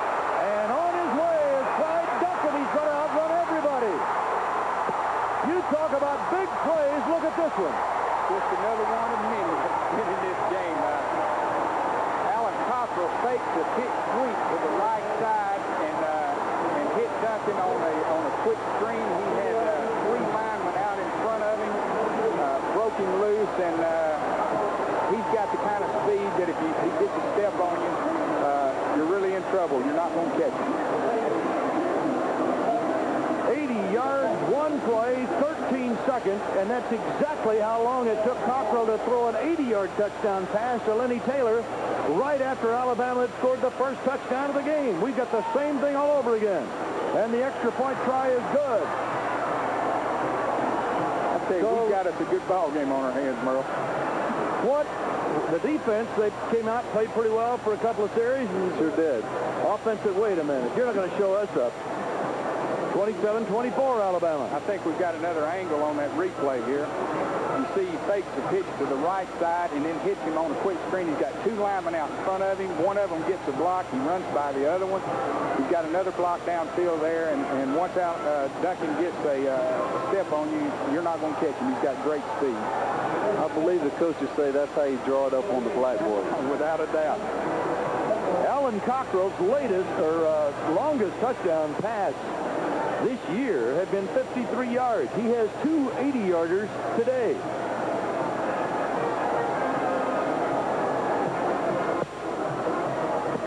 I know talking to the Alabama defensive coaches, they said there was a lot of concern about in the first part of the season, Alabama's defense has given up several big plays. And they certainly, Tennessee has turned two big ones over on them today. So Reveiz, who just kicked the extra point, puts this one airborne, line drive style, being chased by Joe Carter, but it comes up short. It comes up to Lenny Patrick, and here comes Patrick down the field. Patrick gets that ball down into Tennessee territory. It came short. Carter was ready to field it. Patrick went over there and got it, and Charles Davis saved that one after a 44-yard return by Lenny Patrick. It looks like Monday's first order of business is going to be kickoff coverage for the University of Tennessee. Look at this run Patrick made. He made a real nice cut there to the outside. He picked up his blocker. I think that's Ricky Moore, and he's trying to escort him right down. He just ran out of fill there. First down on the Tennessee 45. Lewis going to his tailback, Kerry Good. And Kerry Good is dropped by Joe Coper, 42. The strong safety, and Terry Brown, the right quarterback, coming over to help out. No gain, second down, 10. You know, Lenny Patrick's usually a starter. He's a little bit hurt today. And he's had somewhat of a troubled career in the past at Alabama, but he's had such a fine year. His attitude's been so good. He's done everything these coaches have asked for. I'm real glad to see him out there, at least on that return. Tony Simmons, 97 in at right tackle for Mark Studaway for Tennessee. Lewis floats it out to Good in the left flat, and Good goes down to the 40-yard line, and he gets 5. It'll be third down 5. Carl Zander, 45, the linebacker. The junior two-year letterman, now earning his third, makes the hit on Good. Well, I don't know. We may have to change his name to Very Good in place of Very Good. He is very good indeed. The young man's a freshman, I believe, Merle. He's got a long way to go. He may be very, very good. Third down 5. Good in motion. Lewis over the middle again to his tight end, Preston Gothard. A 6-yard pickup. Vince Clark, the free safety, number 29 on the tackle, and we have an injured Tennessee ball. It looks 8 out of 13, 226 yards, and 2 touchdowns. White is out. Steve Douglas, the freshman from Spring City, Tennessee, has replaced him as the defensive left tackle. Moore, first down and more. Across the 20, down to the 17, and Charles Davis, the free safety, hauls him down after a gain of 12. And made a fine game. First and 10 inside the 20 of Tennessee. Lewis on the keeper. Lewis breaks the tackle, but he could not regain his balance. Johnny Williams, the middle guard, was wrestling him down. Lewis shook him off and then went down to the 15-yard line. It'll be second down 7. You know, Bill Yeoman, who is one of the great debutees in the Beer offense at Houston, having a tough time. You know, if he sees some film of this, he say, wait a minute, maybe I'm doing it wrong. These guys are running that Beer once in a while and doing it well. But the multiple offense makes it so effective. Second down 7. Carter running hard, may have the first down near the 5. Charles Davis, the free safety, kept him from going in possibly. He read his blocking real well. It looked like he was going to turn the ball over there. He was real lucky that the ball came right back to him.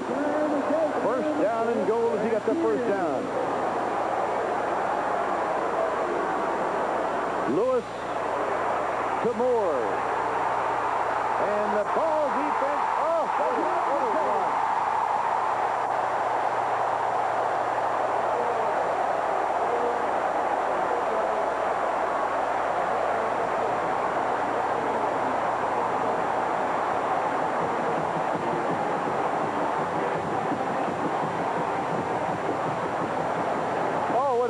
fantastic run. Watch Ricky Moore here. Fight off a tackler, another one. I think he takes 3 or 4 people in the end zone with him. What a terrific effort. He is a real big guy, weighs 235 pounds, and what effort and determination he puts on this play. There's 2, 3 tacklers he's evaded. And he carries 2 or 3 in the end zone with him. It's a great effort on his part. It just shows the fine running back that he is.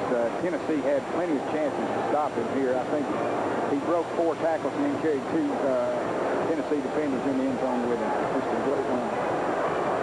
45 yards, 7 plays, using 2 minutes, 37 seconds of the clock. And Moore gets it in.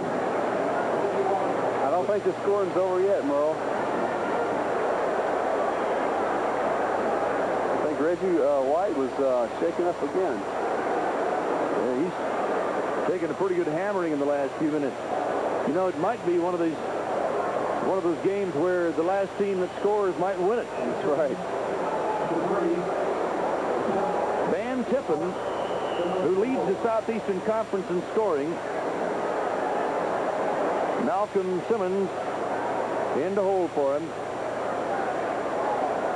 Tippen from Red Bay, a freshman. And a walk-on. And a good one. And he adds the extra point. And we have 6 minutes and 36 seconds left to play it again in the third quarter, that is. And again, Alabama has a 10-point lead at 34-24. Now, after the last score by Alabama, when Tippen kicked a 26-yard field goal, Tennessee put the ball in play on the touchback after the kickoff and threw 80 yards for a touchdown. Don't go away.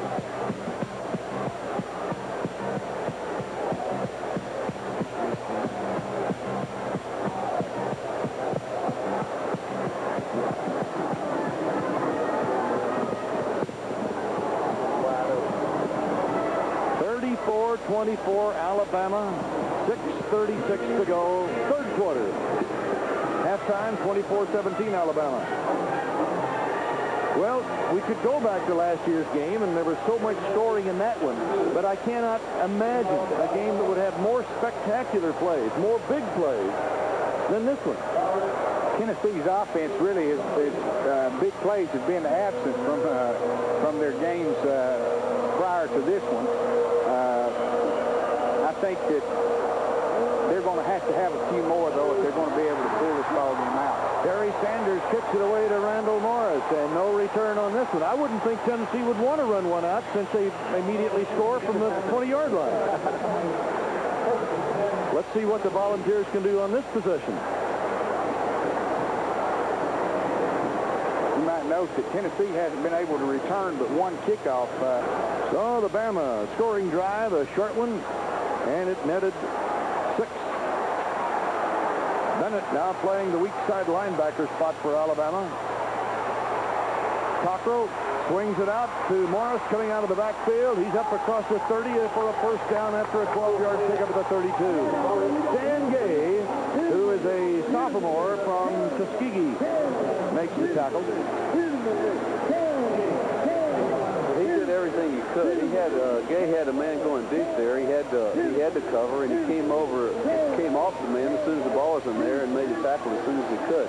You know, Cockrell, when he comes to this side, the near side, is having to throw over the outstretched hands of John Hand, the defensive tackle. You saw him jump to throw and threw it up over Hand's head. This time the run was Johnny Jones on the dive tackle to the 40. Wayne Davis, 58, the linebacker, on the hit after an 8-yard pickup, and John Hand, number 78 from Sylacauga. At 6'7", 280 pounds, also for a little piece of the action. 2nd and 2. 5 minutes, 45 seconds left to play in the third quarter. Alabama leading 34-24. Tennessee at the ball 40. The fullback, Randall Morris, to about the 43. Mike Rodriguez on the stop after a 3-yard pickup. Mike, the middle guard, the nose tackle, if you will, from Melbourne, Florida, a senior. He is out now, coming out. Kurt Jarvis, the prize freshman from Gardendale, Alabama, coming in. Tennessee seems like they're trying to still test the middle of Alabama, but they're still having a little success, but not anything like they did in the first half. Duncan splitting wide. 3 wide receivers are in now. Lewis going long. Duncan out there. What a catch. He's on the way.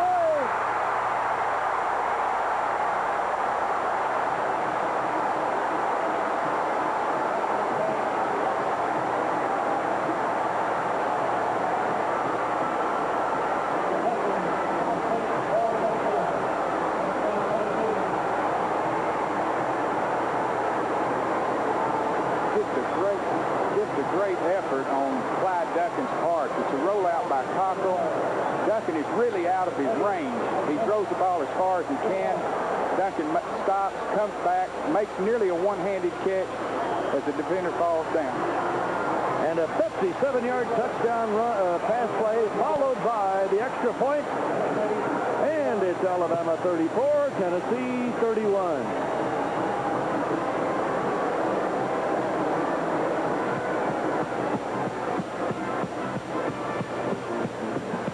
You're enjoying today's Sportsview presentation and would like to hear from you. If you have a comment or a suggestion about our programming, just write us at Sportsview Company, 701 Broadway, Suite 300, Nashville, Tennessee, 37203. That's Sportsview Company, 701 Broadway, Suite 300, Nashville, Tennessee, 37203. And if you'll include a self-addressed...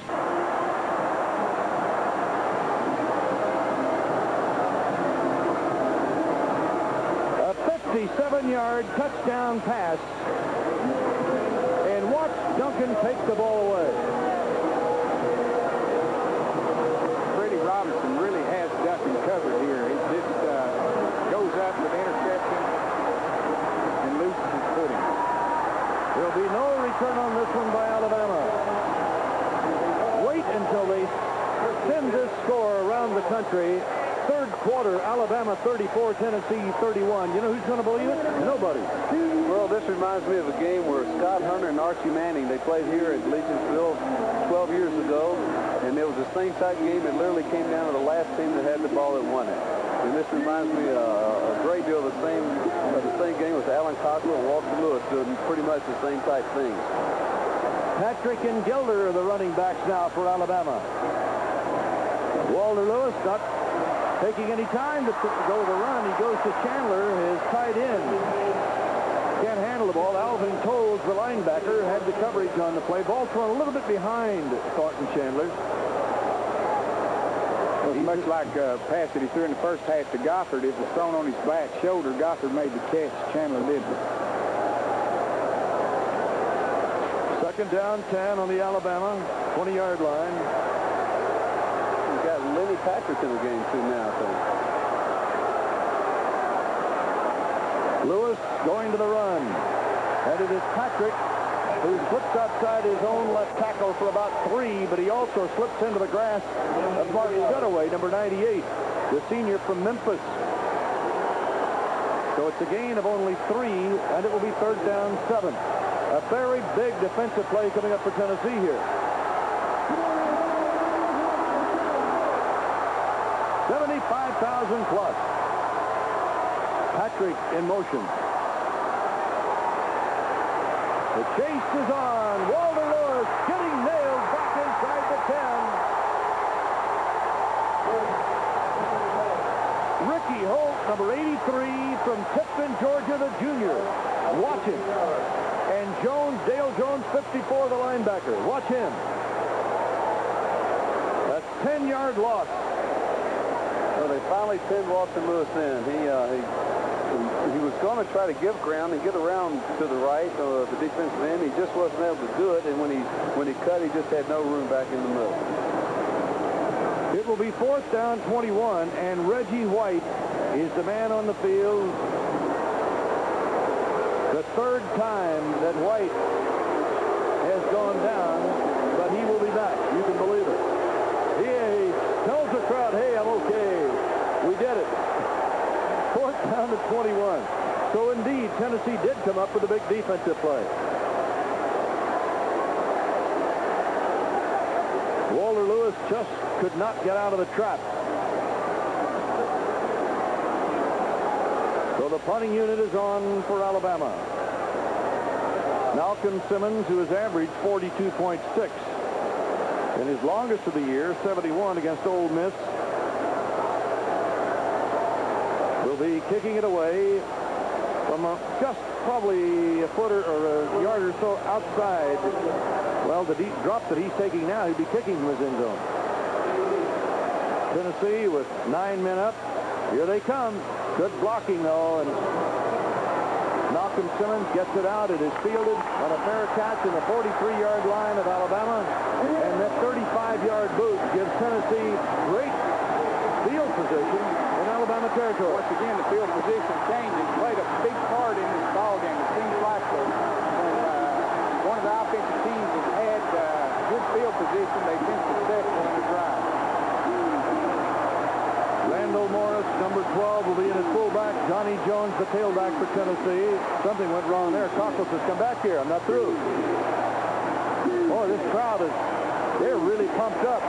They're going to be limp when it's over tonight. Alabama calling for defense. And they are getting it on this carry by Johnny Jones as Cornelius Bennett, the freshman from Birmingham's Ensley High School. And Ray Perkins says he's going to be the greatest that ever played a linebacker spot at Alabama. Spins the ball carry down for no gain. Cornelius Bennett's going to have a lot of big plays in his career. He has got a whole lot of ability, and he's just a freshman. He's going to be one of the best. Second down, 10. Slot right. Cockrell calling the play at the line of scrimmage. Maybe. Cockrell. Flags go down. So much today. Bobby? Well, I think what they're thinking about, if they hold him, then Cockrell's going to be, he's going to be kicking the ball into the end zone probably anyway. So I think that's the reason they want to take the down instead. Here it is, third down, 15. Cockrell gets it away, incomplete. It'll be fourth down. Flags go down. Stan Gay had the coverage. The flag after the play, it would appear. They're calling a personal foul, I think. Taylor was the intended receiver. Tennessee said, hey, we got the ball. Alan Cockrell's motioning it. The penalty is on Alabama. If it is, it would be a very costly penalty because Alabama only has the 3-point lead right now with 3 minutes, 2 seconds to go in the third quarter. It was third down and real close to 15. If that's a 15-yard penalty.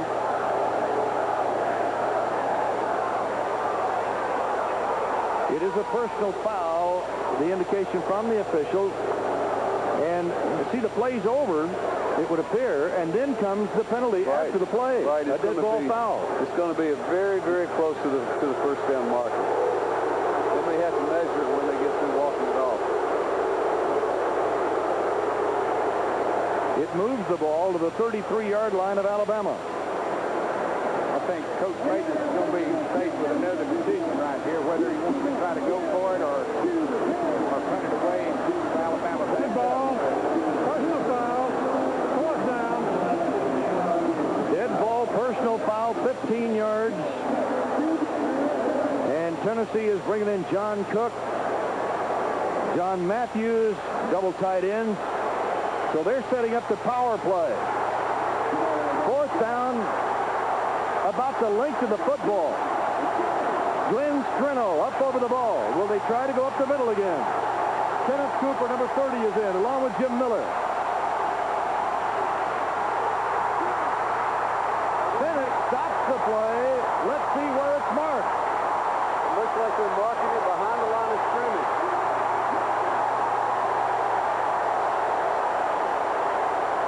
Jim Miller trying to go over the stack. Tennessee is really hot. Apparently the ball is going to Alabama. It is. Remember, they only had to go the length of the football. And Cornelius Bennett, the freshman from Birmingham, stopped the play. That's a very pivotal play, Merle. Tennessee having a golden opportunity to go ahead in this ball game. And the offensive line just got whipped by the defensive line of Alabama. Emmanuel King, and I couldn't tell who that halfback was that came in and delivered that lick. Alabama's defense has given up some points and a lot of yards, but they've made 2 real big plays today. Steve Douglas playing for Reggie White at the left tackle spot. Here comes the run for Alabama to Kerry Good, and Tennessee's defense stops the play after about 2. with the linebacker, Jim Duncan, number 31, getting the ball carry after a 2-yard pickup, and it's 2nd down 8. Well, there's almost 3 minutes to go in the third quarter, and already Alabama and Tennessee has set a record for the most scoring in the Alabama-Tennessee game. The previous high was 63 points. Wow, 65 points already. 2nd down 8. Walter Lewis goes to the run to Ricky Moore. Moore has the first down cross, goes into Tennessee territory, coughs up the football, but Tennessee recovers, or rather, Alabama recovers. Pardon? That was the beer play again. Yes, it was. The triple option, it sure was. Good left tackle for Tennessee. He's the anchor of that line. First down. Walter Lewis to the air. He's got Joey Jones. Jones, a first down at the 36. Tommy Sims, 16, the left quarterback, was the man they worked on. The sophomore from Americus, Georgia, a gain of 13. He's the fastest player on the Alabama team. We shorted him 7 yards, gain of 20 on the play. This is Kerry Good down to the 30-yard line. Mark Studaway, number 98, the senior from Memphis, the tackler after a 6-yard pickup. The Baltimore Orioles have beaten Philadelphia 5-4 to lead the World Series 3 games to 1. 2nd down 4 here in Birmingham. Alabama with the lead. And look at this, just tremendous drive by Ricky Moore for the first down. Joe Coper, the strong safety, had to finally get him down on the turf after a 7-yard pickup, and it's the ball of the 23 of Tennessee. 1 minute 13 seconds to go in the third quarter. Alabama 34, Tennessee 31. Tennessee showing blitz. Here they come, and a good block on the corner as Ricky Moore cuts it back inside the 20, down about the 17. Carl Zander, the linebacker. Just a power play. Jones splits wide to the right side. Greg Richardson, now the other wide out, is split to the left. 2nd down, short. And Ricky Moore tries to get it. Reggie White, number 92, who is the leader of the defensive line, the up front men, stopping the play short of a first down. It'll be a gain of 3, and 3rd down 2. I think they're going to let the half run out now. We're down to 8 seconds to go in the third quarter. 65 points on the game, or rather on the board in this game, in 3 periods. And the third quarter has come to an end, and 75,000, they're applauding everybody, and they should. What a wild show. At the end of 3, Alabama 34, Tennessee 31. Will return to Legion Field in Birmingham after this message from your local cable system.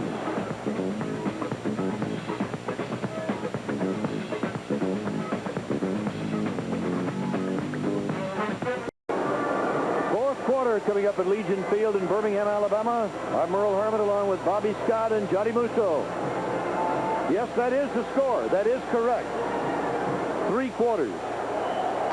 Merle, I don't know if you know, but Alabama has only given up 7 points in the fourth quarter to the first 5 opponents while they scored 56 points. So they outscored the opponent 8-1. It'll be interesting to see if they can hold Tennessee to 1 touchdown this afternoon.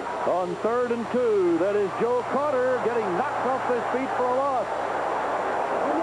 Coming up to knock the ball carrier down, Dale Jones, 54, 3-yard loss of the play is Joe Carter. Very big play for Tennessee there. Tennessee was in a situation, 3rd and 1, a long one, and they couldn't give up a touchdown. They had to go for the field goal here. It'll be from the 24-yard line. Van Tippen, who has been successful on 2 of the last 3 tries. Malcolm Simmons to hold him at 24. Tippen gets it way up into the air. Plenty of distance, but it is off to the right. And so Tennessee has stopped Alabama. And now the Volunteers of the offense come aboard for a shot at it here in the fourth quarter.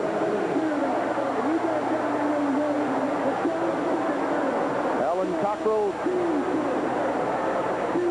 brings his offense aboard. Tippen, 2 out of 4. 26th the long shot today. Johnny Jones, Randall Morris coming in as the running back. Tim McGee splitting wide to the left side for Tennessee. They go slot right. Cockrell calling his play. Cockrell gives to Jones on the dive. He gets to the 21. Scott McRae, the left inside linebacker from Huntsville, who was a fullback in 1980, comes up to make the hit on that play. Really picking up here. The defense is really starting to assert themselves. Cockrell wanting everybody to hear. Second down, 9. Cockrell's going to keep it. He's got the first down and more. Out of bounds, up on the 48-yard line.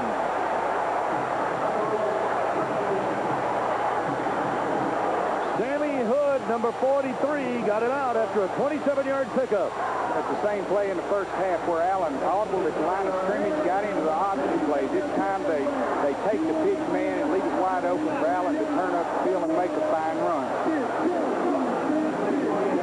Both these quarterbacks are just terrific all-around athletes.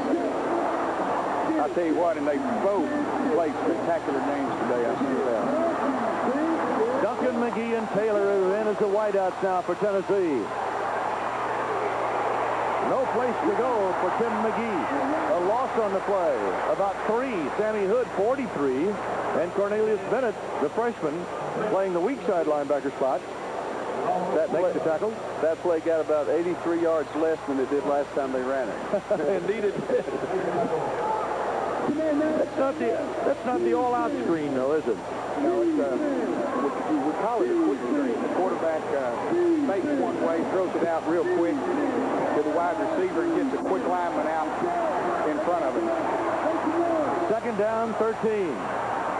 Cockrell under the rush and hands the ball off for a loss as Randy Edwards got Johnny Jones, and Edwards almost took the handoff. He's getting ready. And Tennessee punts it away on third down and a quick kick, and they're going to play defense, it looks like, as the ball is going to be down at about the 11-yard line. Well, we don't see that too often. Did we see Colquitt go into the game?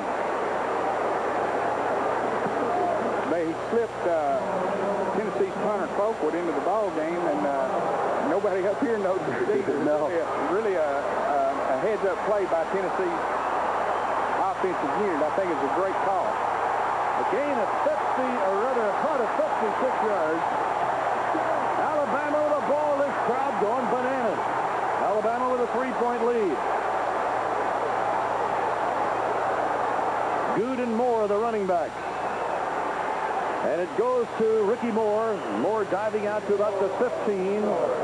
Dale Jones, 54, the linebacker. From Cleveland, Tennessee, a freshman making the tackle at the 14. It'll be second down, 7. 12 minutes, 30 seconds remaining in the game. Alabama 34, Tennessee 31.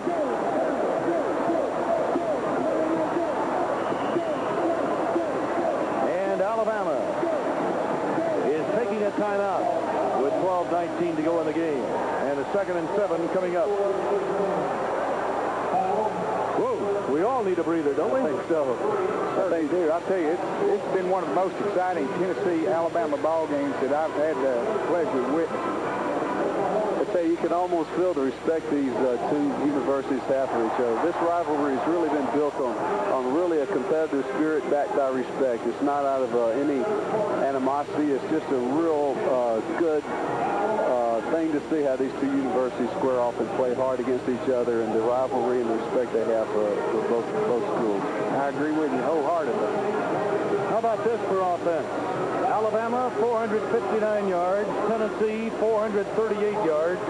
My calculator blew up about 15 minutes ago, but I think that totals 897 yards offense by both teams, and we still have 12:19 to go in the game. Alabama with a second down, 7. The ball on the 14-yard line. Good in motion. Walter Lewis rolling the other way and looking. And Joey Jones couldn't handle it. Well, Joey Jones is a sure-handed receiver. You just won't see that happen to him very much. Mark Hogan playing that right corner out there had the coverage on the play. It'll be third down, 7 on the Alabama 14. Sportsview bringing you exciting Southeastern Conference football. Hope you're enjoying it all. Alan Cockrell, you know what he's thinking about. Get me the ball, guys. Get me the ball. I'll get you down there. Third down, 7. Lewis is going to go down. Mark Setaway, the senior from Memphis Southside High School, knocks him down for a 10-yard loss, and Tennessee's defense has turned it on. They had risen to the occasion. They had to have a big play there. They have Alabama punting out of their end zone again, and it looks like they're going to come up with good field position. The ball spotted near the 5. Charles Benton is up on the 45-yard line as Malcolm Simmons will kick from the back of his own end zone and left foots it away. He nailed it. At midfield, here comes the return. Charles Benton bringing it back. Mike McQueen, the tackler. A kick of 47 yards and a 16-yard return. You talk about field position.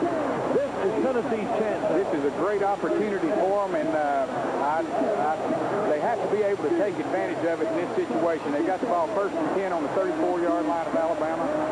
They've got to do something now. Cockrell and company. First down. Go to the run. Johnny Jones. Jones gets near the 30. Almost 5 yards. Scott McRae, the left linebacker from Huntsville, stops him, and we'll give him only 4 yards just outside the 30. Second down, 6. 11:03 left of the game. Alabama 34, Tennessee 31. Mike Rodriguez comes out as the nose tackle. Kurt Jarvis, number 95, the freshman from Gardendale, Alabama, is in to replace him. He's a 270-pounder. Duncan, McGee, and Taylor are the wideouts for Tennessee. Again the run, this time Randall Morris. Morris for 4 more. And Wayne Davis from Gordo, Alabama, the linebacker, stopping him. Third down, 1 coming up. Alabama, on 2 different occasions, have really risen to the occasion on short yardage here. This is another real big test for them defensively. 3rd and 1. Taylor into the slot right, going wide to the right, Clyde Duncan. And we have time call for a moment. This time it's by Alabama. Alabama calls the timeout. Hendricks had come on as a tight end. They're using 3 tight ends. Let's see if they stay with it. Alabama is down to 1 timeout, and this could be critical. Oh, yes. They may want those 2 timeouts back later. Because we have a long way to go. Right. In a game like this, if you can at all, you need to save your timeout till the 2-minute warning. Yeah, I think so. They think this is really an important play, and if there was some confusion, I think they really did well in calling a timeout. It looked like somebody was not satisfied with the defense they were in. It looked like they were lined up with man coverage across the field, and Tennessee had 3 wide receivers in there, and with the speed they have, it's not a real good position for Alabama to be in that situation. Besides the corner, I think I'd have called timeout.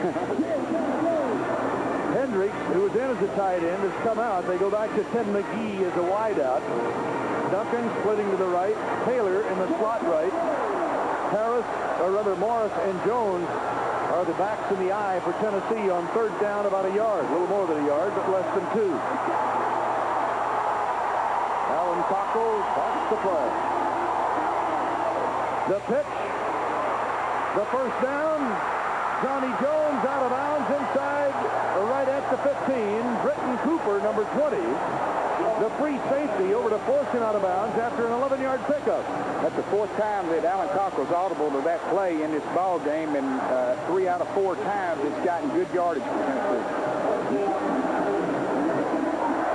I think a really fine call. They had tried the middle earlier, and I think that caught Alabama a little bit off guard. I think they really were expecting something to come up the middle.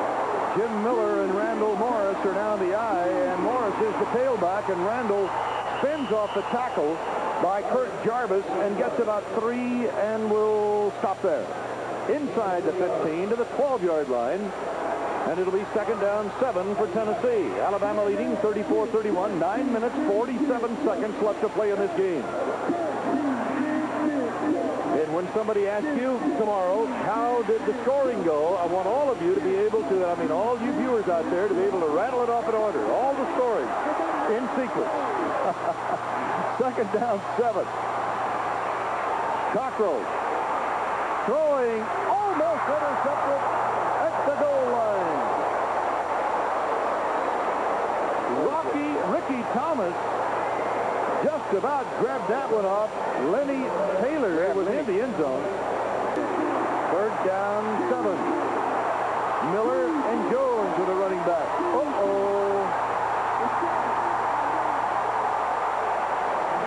John Matthews, I believe it was a right tackle. Let's check. Dead ball foul. Illegal procedure. Third down.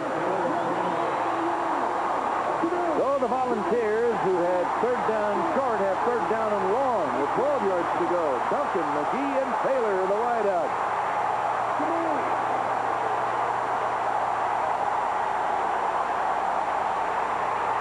No gain by Johnny Jones as Kurt Jarvis kind of read that one.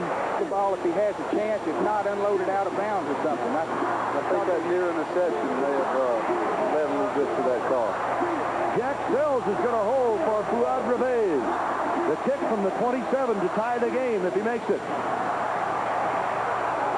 Plenty of distance, tie game.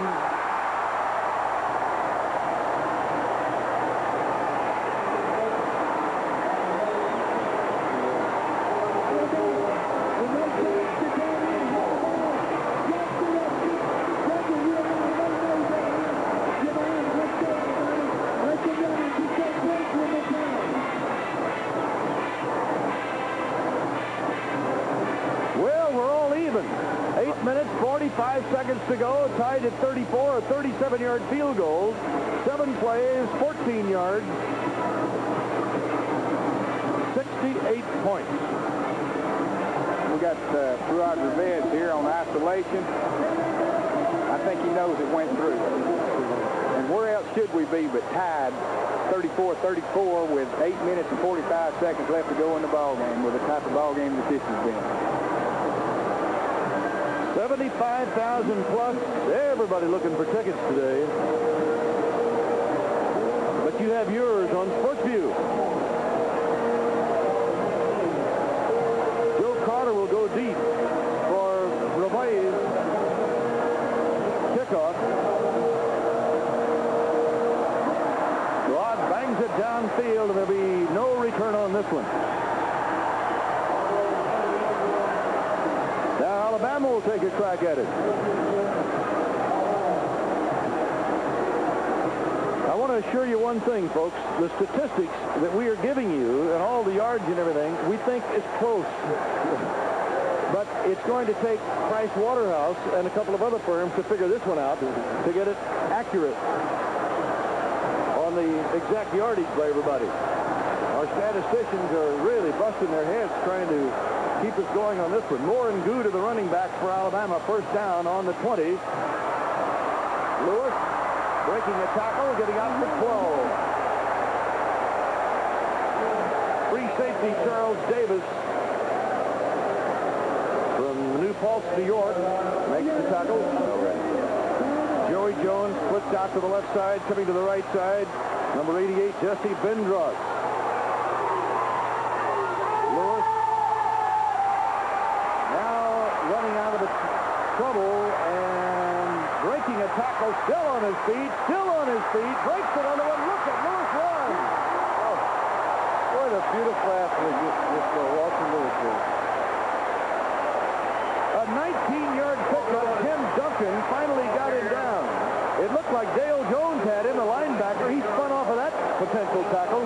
Lewis is just too elusive. In motion comes Good. Lewis on a pitch to Ricky Moore, and Moore doesn't get too much. Ricky Hope, number 83, playing the left outside linebacker spot, knocks him down after a 2-yard pickup.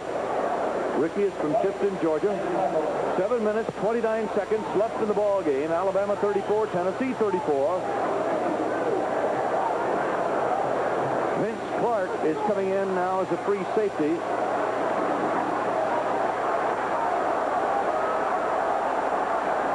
Slot left, Alabama. 2nd down 8. Lewis going to go for all of it. He's got Joey Jones out there, but it is incomplete and almost intercepted in the end zone by Charles Davis, number 22.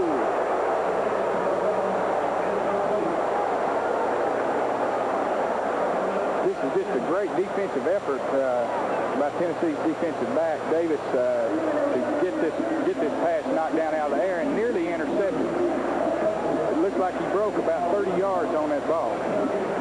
Just a great individual effort defensively. Joey Jones appeared to be open when Walter Lewis threw the ball, but you're right. He really recovered and made a real fine defensive play. 3rd down 8. 7 minutes to go in the game. Tied at 34. Alabama's call. Lewis stumbled a little bit, but he's okay. Throwing on the run, and it is incomplete, intended for Jesse Bindros.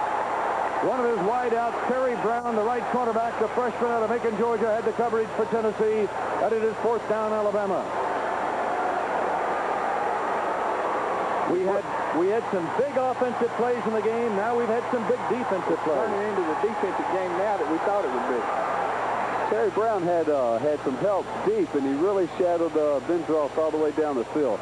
He is a real excellent receiver, tough to cover one-on-one, and I think with that help he had deep, he was really able to play aggressive. So the punting team is on.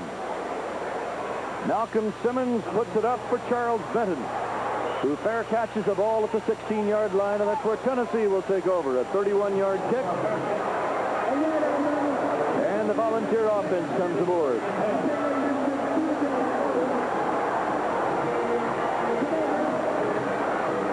Our halftime score today,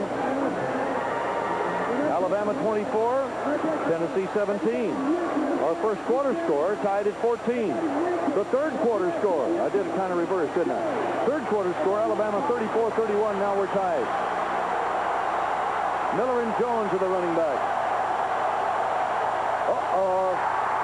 Flags go down. Cockrell trying to make sure that his team was hearing him, and the two guards, I think Mayo and Furness, jumped like somebody fired a firecracker up behind him.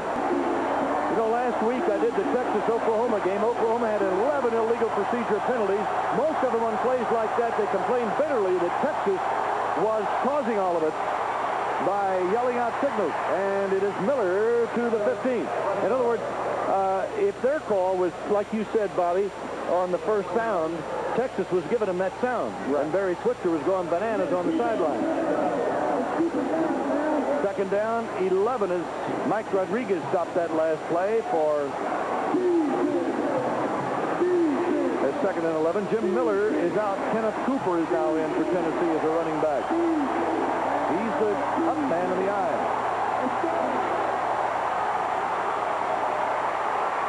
Cockrell wants all of it, and he's going to overshoot his receiver, Duncan.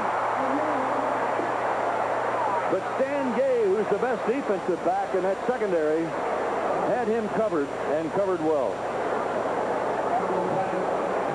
I know every time they put the ball in there to these speedy receivers Tennessee has, every Alabama fan in the place's heart jumps right in their throat. And the reason, because Cockrell has fired 2 80-yard touchdown passes today, and now Cockrell wants a timeout. And that is the first timeout that Tennessee has used here, and they have 2 to go. And so with the score tied, Alabama 34 and Tennessee 34. We have 6 minutes and 8 seconds left to play in the ball game. And we'll be back to Legion Field in Birmingham after this. Sportsview. Birmingham, Alabama, Legion Field. The sign says Birmingham football capital of the South. And 75,000 plus everybody is roaring. Everybody has a reason to roar with the score tied at 34 and 6:08 left. Tennessee, 3rd down 11. Cooper and Randall Morris to the running back. Cockrell gets it away. It's incomplete. The intended receiver was Tim McGee. Up near the 40-yard line, and Tennessee will have to kick it away. Emmanuel King had the rush on. It looked like that was just an errant throw by Cockrell. I think really made Cockrell have a tough throw. Joe Farmer, the snap kicker, snaps that ball back to Jimmy Colquitt, who bangs it away downfield. Greg Richardson, number 17, bobbles the football, picks it up, gets a block, tries to get to the outside, and he is cut down. You talk about pursuit. Charles Davis was all over him, and he just wouldn't let him get away. A 45-yard kick and a 4-yard return, but Alabama comes out of this thing with great field position. Maybe not great, but nobody can complain about being up on your own 43-yard line with 5:49 to go in a game tied at 34. Good and Moore are the backs in the eye. Kerry Good. Good to the 48. Jim Duncan, number 31, the left inside linebacker, sliding over there to make the stop after a 4-yard pickup. Second down, 6. 5 minutes, 30 seconds left in the game. It's all tied at 34. Alabama's led by 10 twice. Total yardage, Alabama 455 yards, Tennessee 448. Walter Lewis back over the middle. It is dropped. Preston Gothard, who has made so many fine catches, just couldn't wait to catch the ball because it very definitely was catchable. He was thinking about more yardage on the run. Right. He made the error of trying to run with the ball before he caught it. The ball was thrown well by Lewis. He should have been on this last play. Tennessee goes to the nickelback. And how about this, a little razzle-dazzle? That's going to be Richardson. Tennessee smells it out. Dale Jones, 54, the linebacker. He saw Richardson coming on the reverse, and he just stayed right on him. It was a very alert play on his part. I like his little dance there after it was all over with. They really want to get this Richardson the ball on the corner. He's got great speed, and he can really make a big play.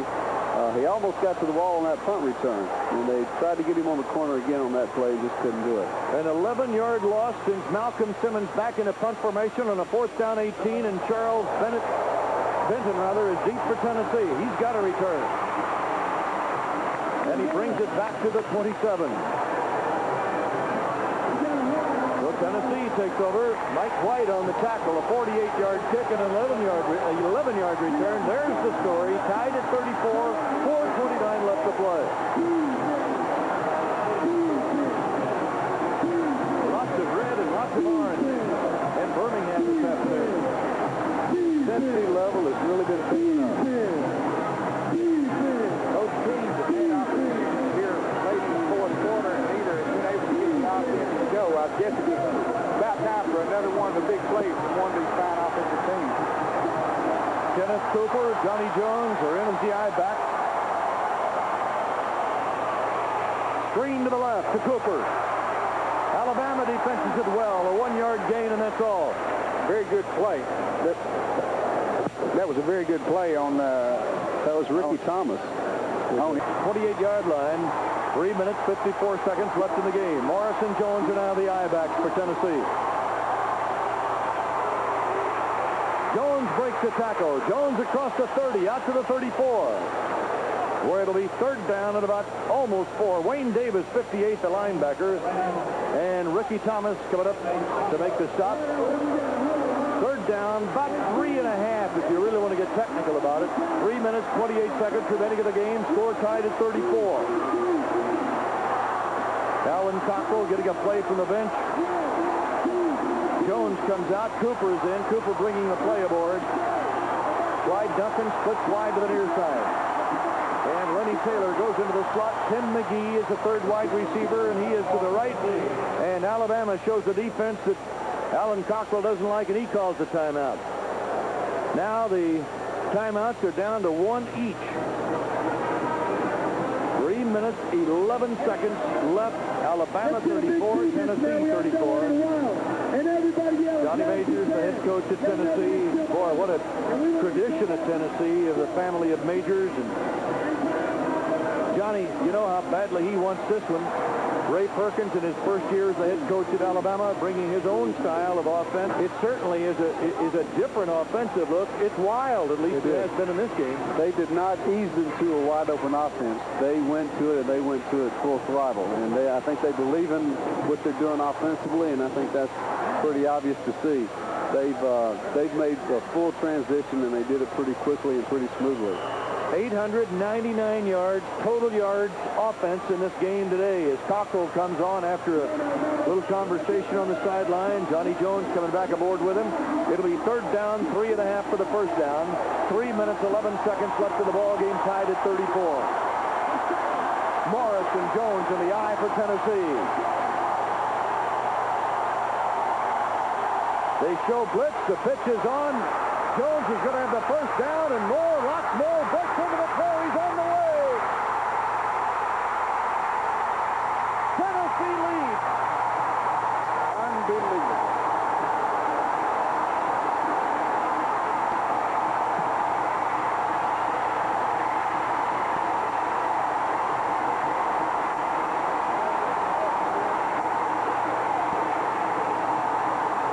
Tennessee has used this play. This is the 5th time, and for 4 out of 5 times it's broken for a big play for them. This time Johnny Jones cuts back against the grain and outruns the Alabama defenders to the end zone. As Tennessee goes ahead 40-34 as Gerard Rivez kicks the field goal, or the extra point. 66-yard touchdown run, the extra point good. Exactly 3 minutes left. Tennessee 41, Alabama 34.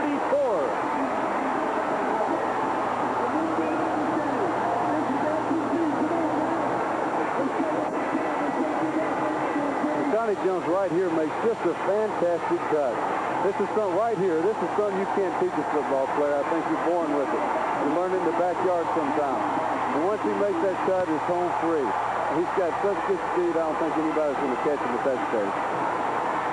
Another angle you look at it, as you said, it was an audible on Alan Cockrell's part, and Wayne Harris, the offensive coordinator of Tennessee, has every confidence in the world in Alan Cockrell's ability to get them out of bad plays and into good plays at the line of scrimmage, as you can see here.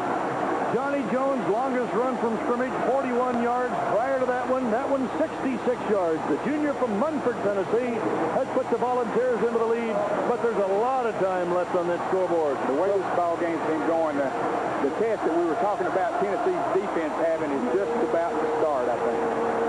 Rod Rivez will kick it off. Joe Carter is deep for Alabama.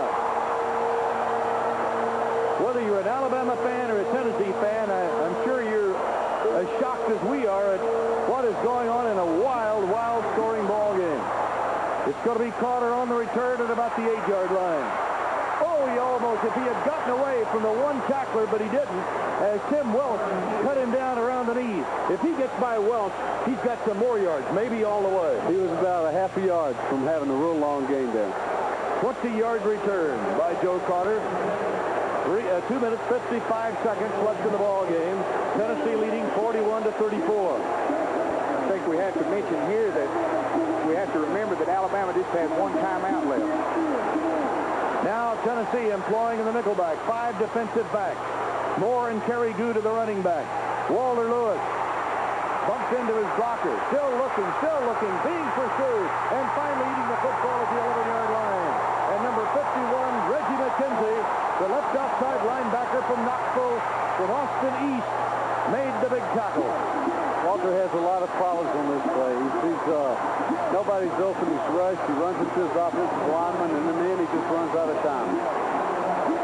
A loss of 14 yards. It is 2nd and 24. 2:24 remaining in the game for Walter Lewis and the Crimson Tide.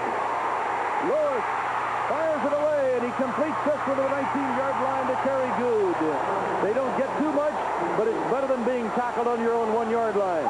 Walter Lewis made a good move there to get away from Reggie White, who was bearing down on him to get the ball away.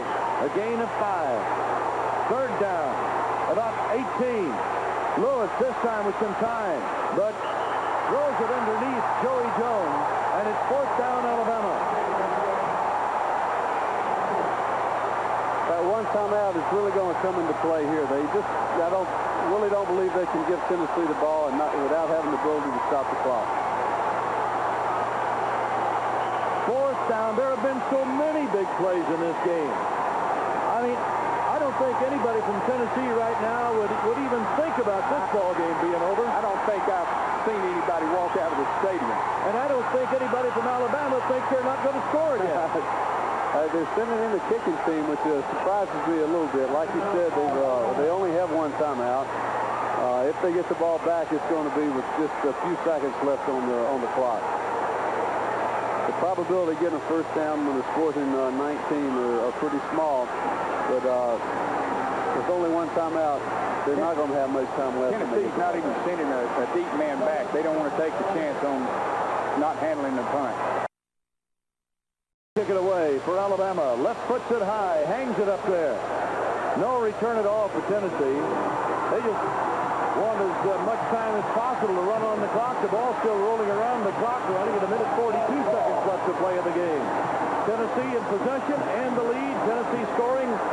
We're at the 3-minute mark on a 66-yard touchdown run by Johnny Jones. That was a 48-yard kick. I think there was a very good decision on Coach Majors and his special teams coach not to try to handle that punt. It seems now that the only way Tennessee could lose this ball game is by a fumble or by a mishandled punt. Let me express my gratitude to our statisticians today, Ken Phillips and Rex Green. What a job. Nice going, guys. And our spotters, Tommy Ford for Alabama and Bill Spiller for Tennessee. Randall Morris on the carry up to about the 38. Yanked down by Scott McRae. Remember, last year, Tennessee won at Knoxville, the first time that Tennessee had defeated Alabama in 10 years. Right. And it was a wild-scoring game, but not like this one. Linebacker McRae then was tackling the football. Randall Morris did a good job just holding on to it. The ball at the 38-yard line. Alan Cockrell taking his time in the huddle. 1 minute 11 seconds left to play. Tennessee 41, Alabama 34.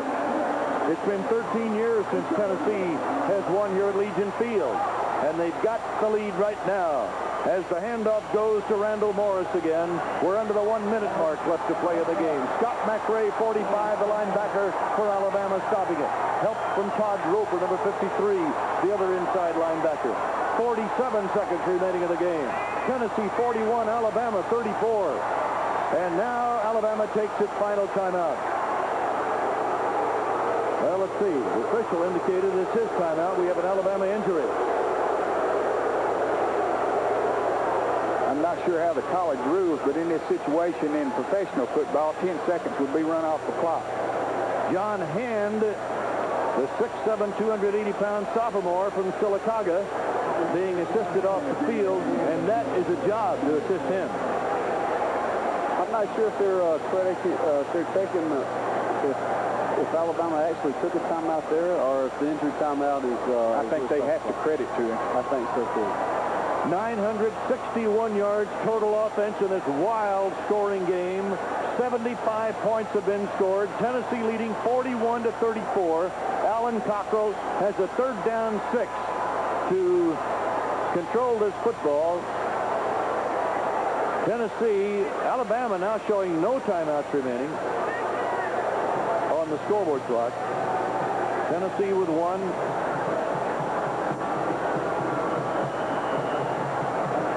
Now the clock starts to run, and we have 38 seconds remaining, and Tennessee will use every second of that clock. Alabama does have one timeout left. It's back on the clock. Yeah, they put it back, didn't they? 27 seconds. Well, you can see it down in the right corner. Tennessee 41, Alabama 34. Alabama starting off with victories over Georgia Tech, Ole Miss, Vanderbilt, Mississippi State, losing a tough one last week to Penn State. Here comes a delay of the game now. Would be the call against Tennessee with 17 seconds remaining. The Penn State game last week, a heartbreaking loss for Alabama on a very controversial call of the next to the last play of the game. On the other hand, Tennessee came in here sky high after beating LSU last week by a score of 20-6. Tennessee trying to raise its season record to 4-2 and 2-1 in the Southeastern Conference, while Alabama, unless the Crimson Tide can somehow bail bail this one out, the Crimson Tide would be 4-2 and 2-1, just like Tennessee. Third down coming up. Now Alabama has taken a timeout. 17 seconds remaining in the game. Boy, you need all the time you can get to try to figure out how to pull this one out. But crazy things have happened in this game. Unbelievable. It wasn't exactly the type of game we thought coming in, but one thing is very consistent with Tennessee and Alabama games is played with a lot of pride and a lot of effort and a lot of heart by both teams. Just as every other Alabama Tennessee ball game has been in the past. It's just a tribute to both teams, really. It's hard ball. I don't think any one of these kids out there on the field will go in the dressing room and say, I didn't give it everything I had. Oh, boy, did they ever. Both teams. I'll tell you, fellas, I've been doing football for a long time, but this is one of the most exciting games I have ever seen. And for the fans, it's got to be the same way. We have flags down on contact for the line of scrimmage. Looked like an offensive lineman for Tennessee moved there. Third down, and it'll be 11 after the penalty is walked off. Third down, 11 after the ball is taken back to the 33-yard line. 17 seconds showing on the clock. Dead ball foul. Illegal pursuit. Like this, when the team was in the dressing room, you really didn't lose. You ran out of time. And I think Ray Perkins will probably tell that same group that today. Now Tennessee will kill the clock as the quarterback Alan Cockrell touches the knee down. And we had mentioned earlier, it is possible that the last team that scores in this game will win it. And the last team to score was Tennessee. And the Volunteers have beaten Alabama by a score of 41-34 in a game that people are going to be talking about for years and years and years to come. Without a doubt, it's one of the most exciting Tennessee-Alabama games that I've ever been privileged to witness. I've seen a lot of them, played a lot of them, and it's just a tribute to both these teams. They're a bunch of fine kids, and you can't say too much about the effort that was given out there today. Bobby Scott made that comment. Bobby, of course, the great Southeastern Conference all-conference selection as a quarterback of Tennessee. His last year in school, a victory over Alabama. Johnny Musso, the All-America from Alabama, a victory for his Crimson Tide in his last meeting over Tennessee. And we'll talk more about that when we return right after this message.